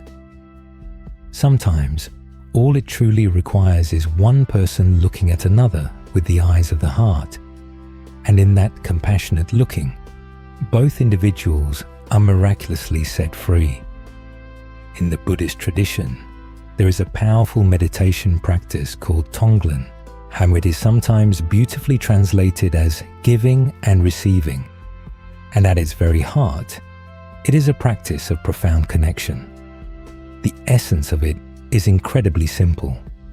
You bring to mind your own difficulties, your own hurts, your own fears. You allow yourself to feel them gently without turning away or resisting. And then you remember that you are absolutely not the only one who feels this way. Right now, at this very moment, countless other hearts across the globe are carrying the very same kind of ache. Other people are afraid. Other people are grieving. Other people are struggling with their bodies, or their profound loneliness, or their pervasive sense of not being enough. And in that remembering, something begins to shift. The suffering, which felt so intensely personal, so isolating, so much like it was happening only to you, it starts to open up. It becomes shared. It becomes profoundly human. And in that very act of sharing, there is a strange and utterly beautiful relief. Not because the difficulty itself disappears, but because the unbearable loneliness of it dissolves. You are no longer one small person carrying an impossible weight. You are a vital part of a vast human family, all of whom are carrying their own unique version of the same universal weight. And there is a palpable tenderness in that recognition, a boundless compassion that flows not just toward others, but powerfully back toward yourself. The Buddha taught that the fundamental root of all suffering is the illusion of separateness, the deeply ingrained belief that I am here and you are there, and that an impenetrable, hard wall stands between us. And what practices like Tonglen powerfully reveal, what stories like that of the mother and son tenderly unfold, what the simple yet profound act of a friend showing up with a meal unmistakably demonstrates, is that this perceived wall is not real. It never was. We are connected deeply, inescapably, and most beautifully connected. And the moments when we feel this connection most clearly, the moments when that wall dissolves and we truly see each other, are precisely the moments when we are most fully alive. There is a powerful verse from the ancient teachings that says, just as a mother would protect her only child with her life, even so, let one cultivate a boundless love toward all beings. And when we truly sit with this verse, allowing its wisdom to penetrate, we begin to feel what the Buddhist tradition truly means by love. Not a small, personal, conditional love that comes and goes, but a love that possesses no edges, no boundaries. A love that includes everyone and everything without exception. a love that is, in the deepest sense, the very same thing as awareness itself. This is precisely what the mother in our story was showing her son. It was not just personal affection, though that was certainly a precious part of it. She was showing him the boundless love that sees past everything, past every mistake, past every hard year, past every wall that life had painstakingly built, and sees only the radiant light that has never stopped shining, the inherent light that resides within every one of us, the light that is us. And so we arrive at last at the three refuges. In the Buddhist tradition, and when a person seeks shelter from the inevitable storms of life, they are invited to take refuge in three fundamental things. These are not rigid doctrines to believe in, nor are they strict rules to blindly follow. They are rather more like doors that are always open, always waiting patiently, always ready to warmly welcome us home. The first refuge is presence. It is the simple yet radically profound act of truly being here, not lost in the echoes of the past, not anxiously spinning into the uncertainties of the future, but simply right here, in this very breath, in this present moment, inhabiting this body, in this very room. Presence is the steadfast ground we stand upon. It is the one thing that is always available to us, no matter what is happening around us or deeply within us. And when we consciously rest in it, even for a brief moment, we discover that it possesses the capacity to hold far more than we ever thought possible. It can hold joy, it can hold sorrow, it can hold fear and peace simultaneously. It is vast enough to embrace all of it. The second refuge is love. Not love merely as a fleeting feeling that comes and goes, though it certainly manifests in that way too, but love as an inherent quality of the heart that is always present, even when our personal feelings might obscure it. Love as our very nature, in the same way that warmth is the nature of fire, and wetness is the nature of water. We don't have to somehow create love. We only have to stop blocking its natural flow. And when we allow it to flow, it effortlessly pours toward everything, toward ourselves, toward others, toward the whole aching, beautiful world. This is the profound love the mother showed her son. This is the compassionate love the friends showed the grieving man. This is the transformative love the wife discovered at the bedside of her husband. It is always here. It is always available. It does not and cannot run out. The third refuge is awareness itself, that vast, open, luminous quality that is always present, behind and beneath all of our fleeting experiences. It is like the boundless sky behind the passing clouds, the deep silence beneath the clamor and noise, the profound stillness at the very center of any storm.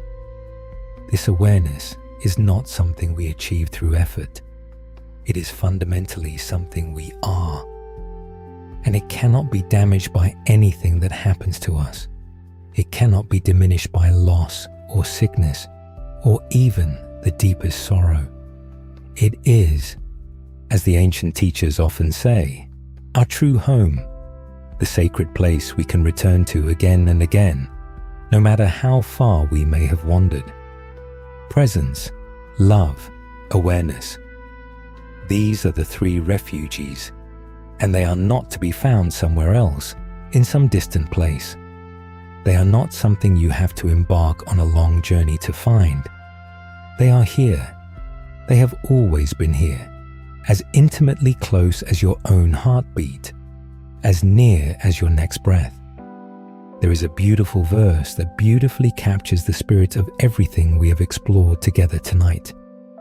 It says that to live in this world, to truly, fully live, you must be able to do three essential things: to love what is here, even though you know it is constantly passing away, to hold it close with everything you have, understanding that your very life depends on this willingness to love. And when the time inevitably comes to let it go with grace and freedom. This, in its elegant simplicity, is the whole teaching. This is the entire path. Love and let go. Love and let go again and again, with courage, with tenderness, and with an open heart. You have, in fact, been doing this your entire life, whether you consciously knew it or not. Every breath you take is a tiny, perfect act of receiving and then releasing. Every day that dawns is a precious gift you accept, and every evening that falls is an act of letting go. You are already practicing. You have always been practicing, and the peace that this practice naturally leads to is not something far away or incredibly hard to reach. It is something that is here, right now, and in the quiet of this moment, in the gentle rise and fall of your breathing, in the warmth of your own living heart. You belong to this life. You belong to this moment. You belong to each other and to the vast, tender, shimmering web of existence that lovingly holds us all.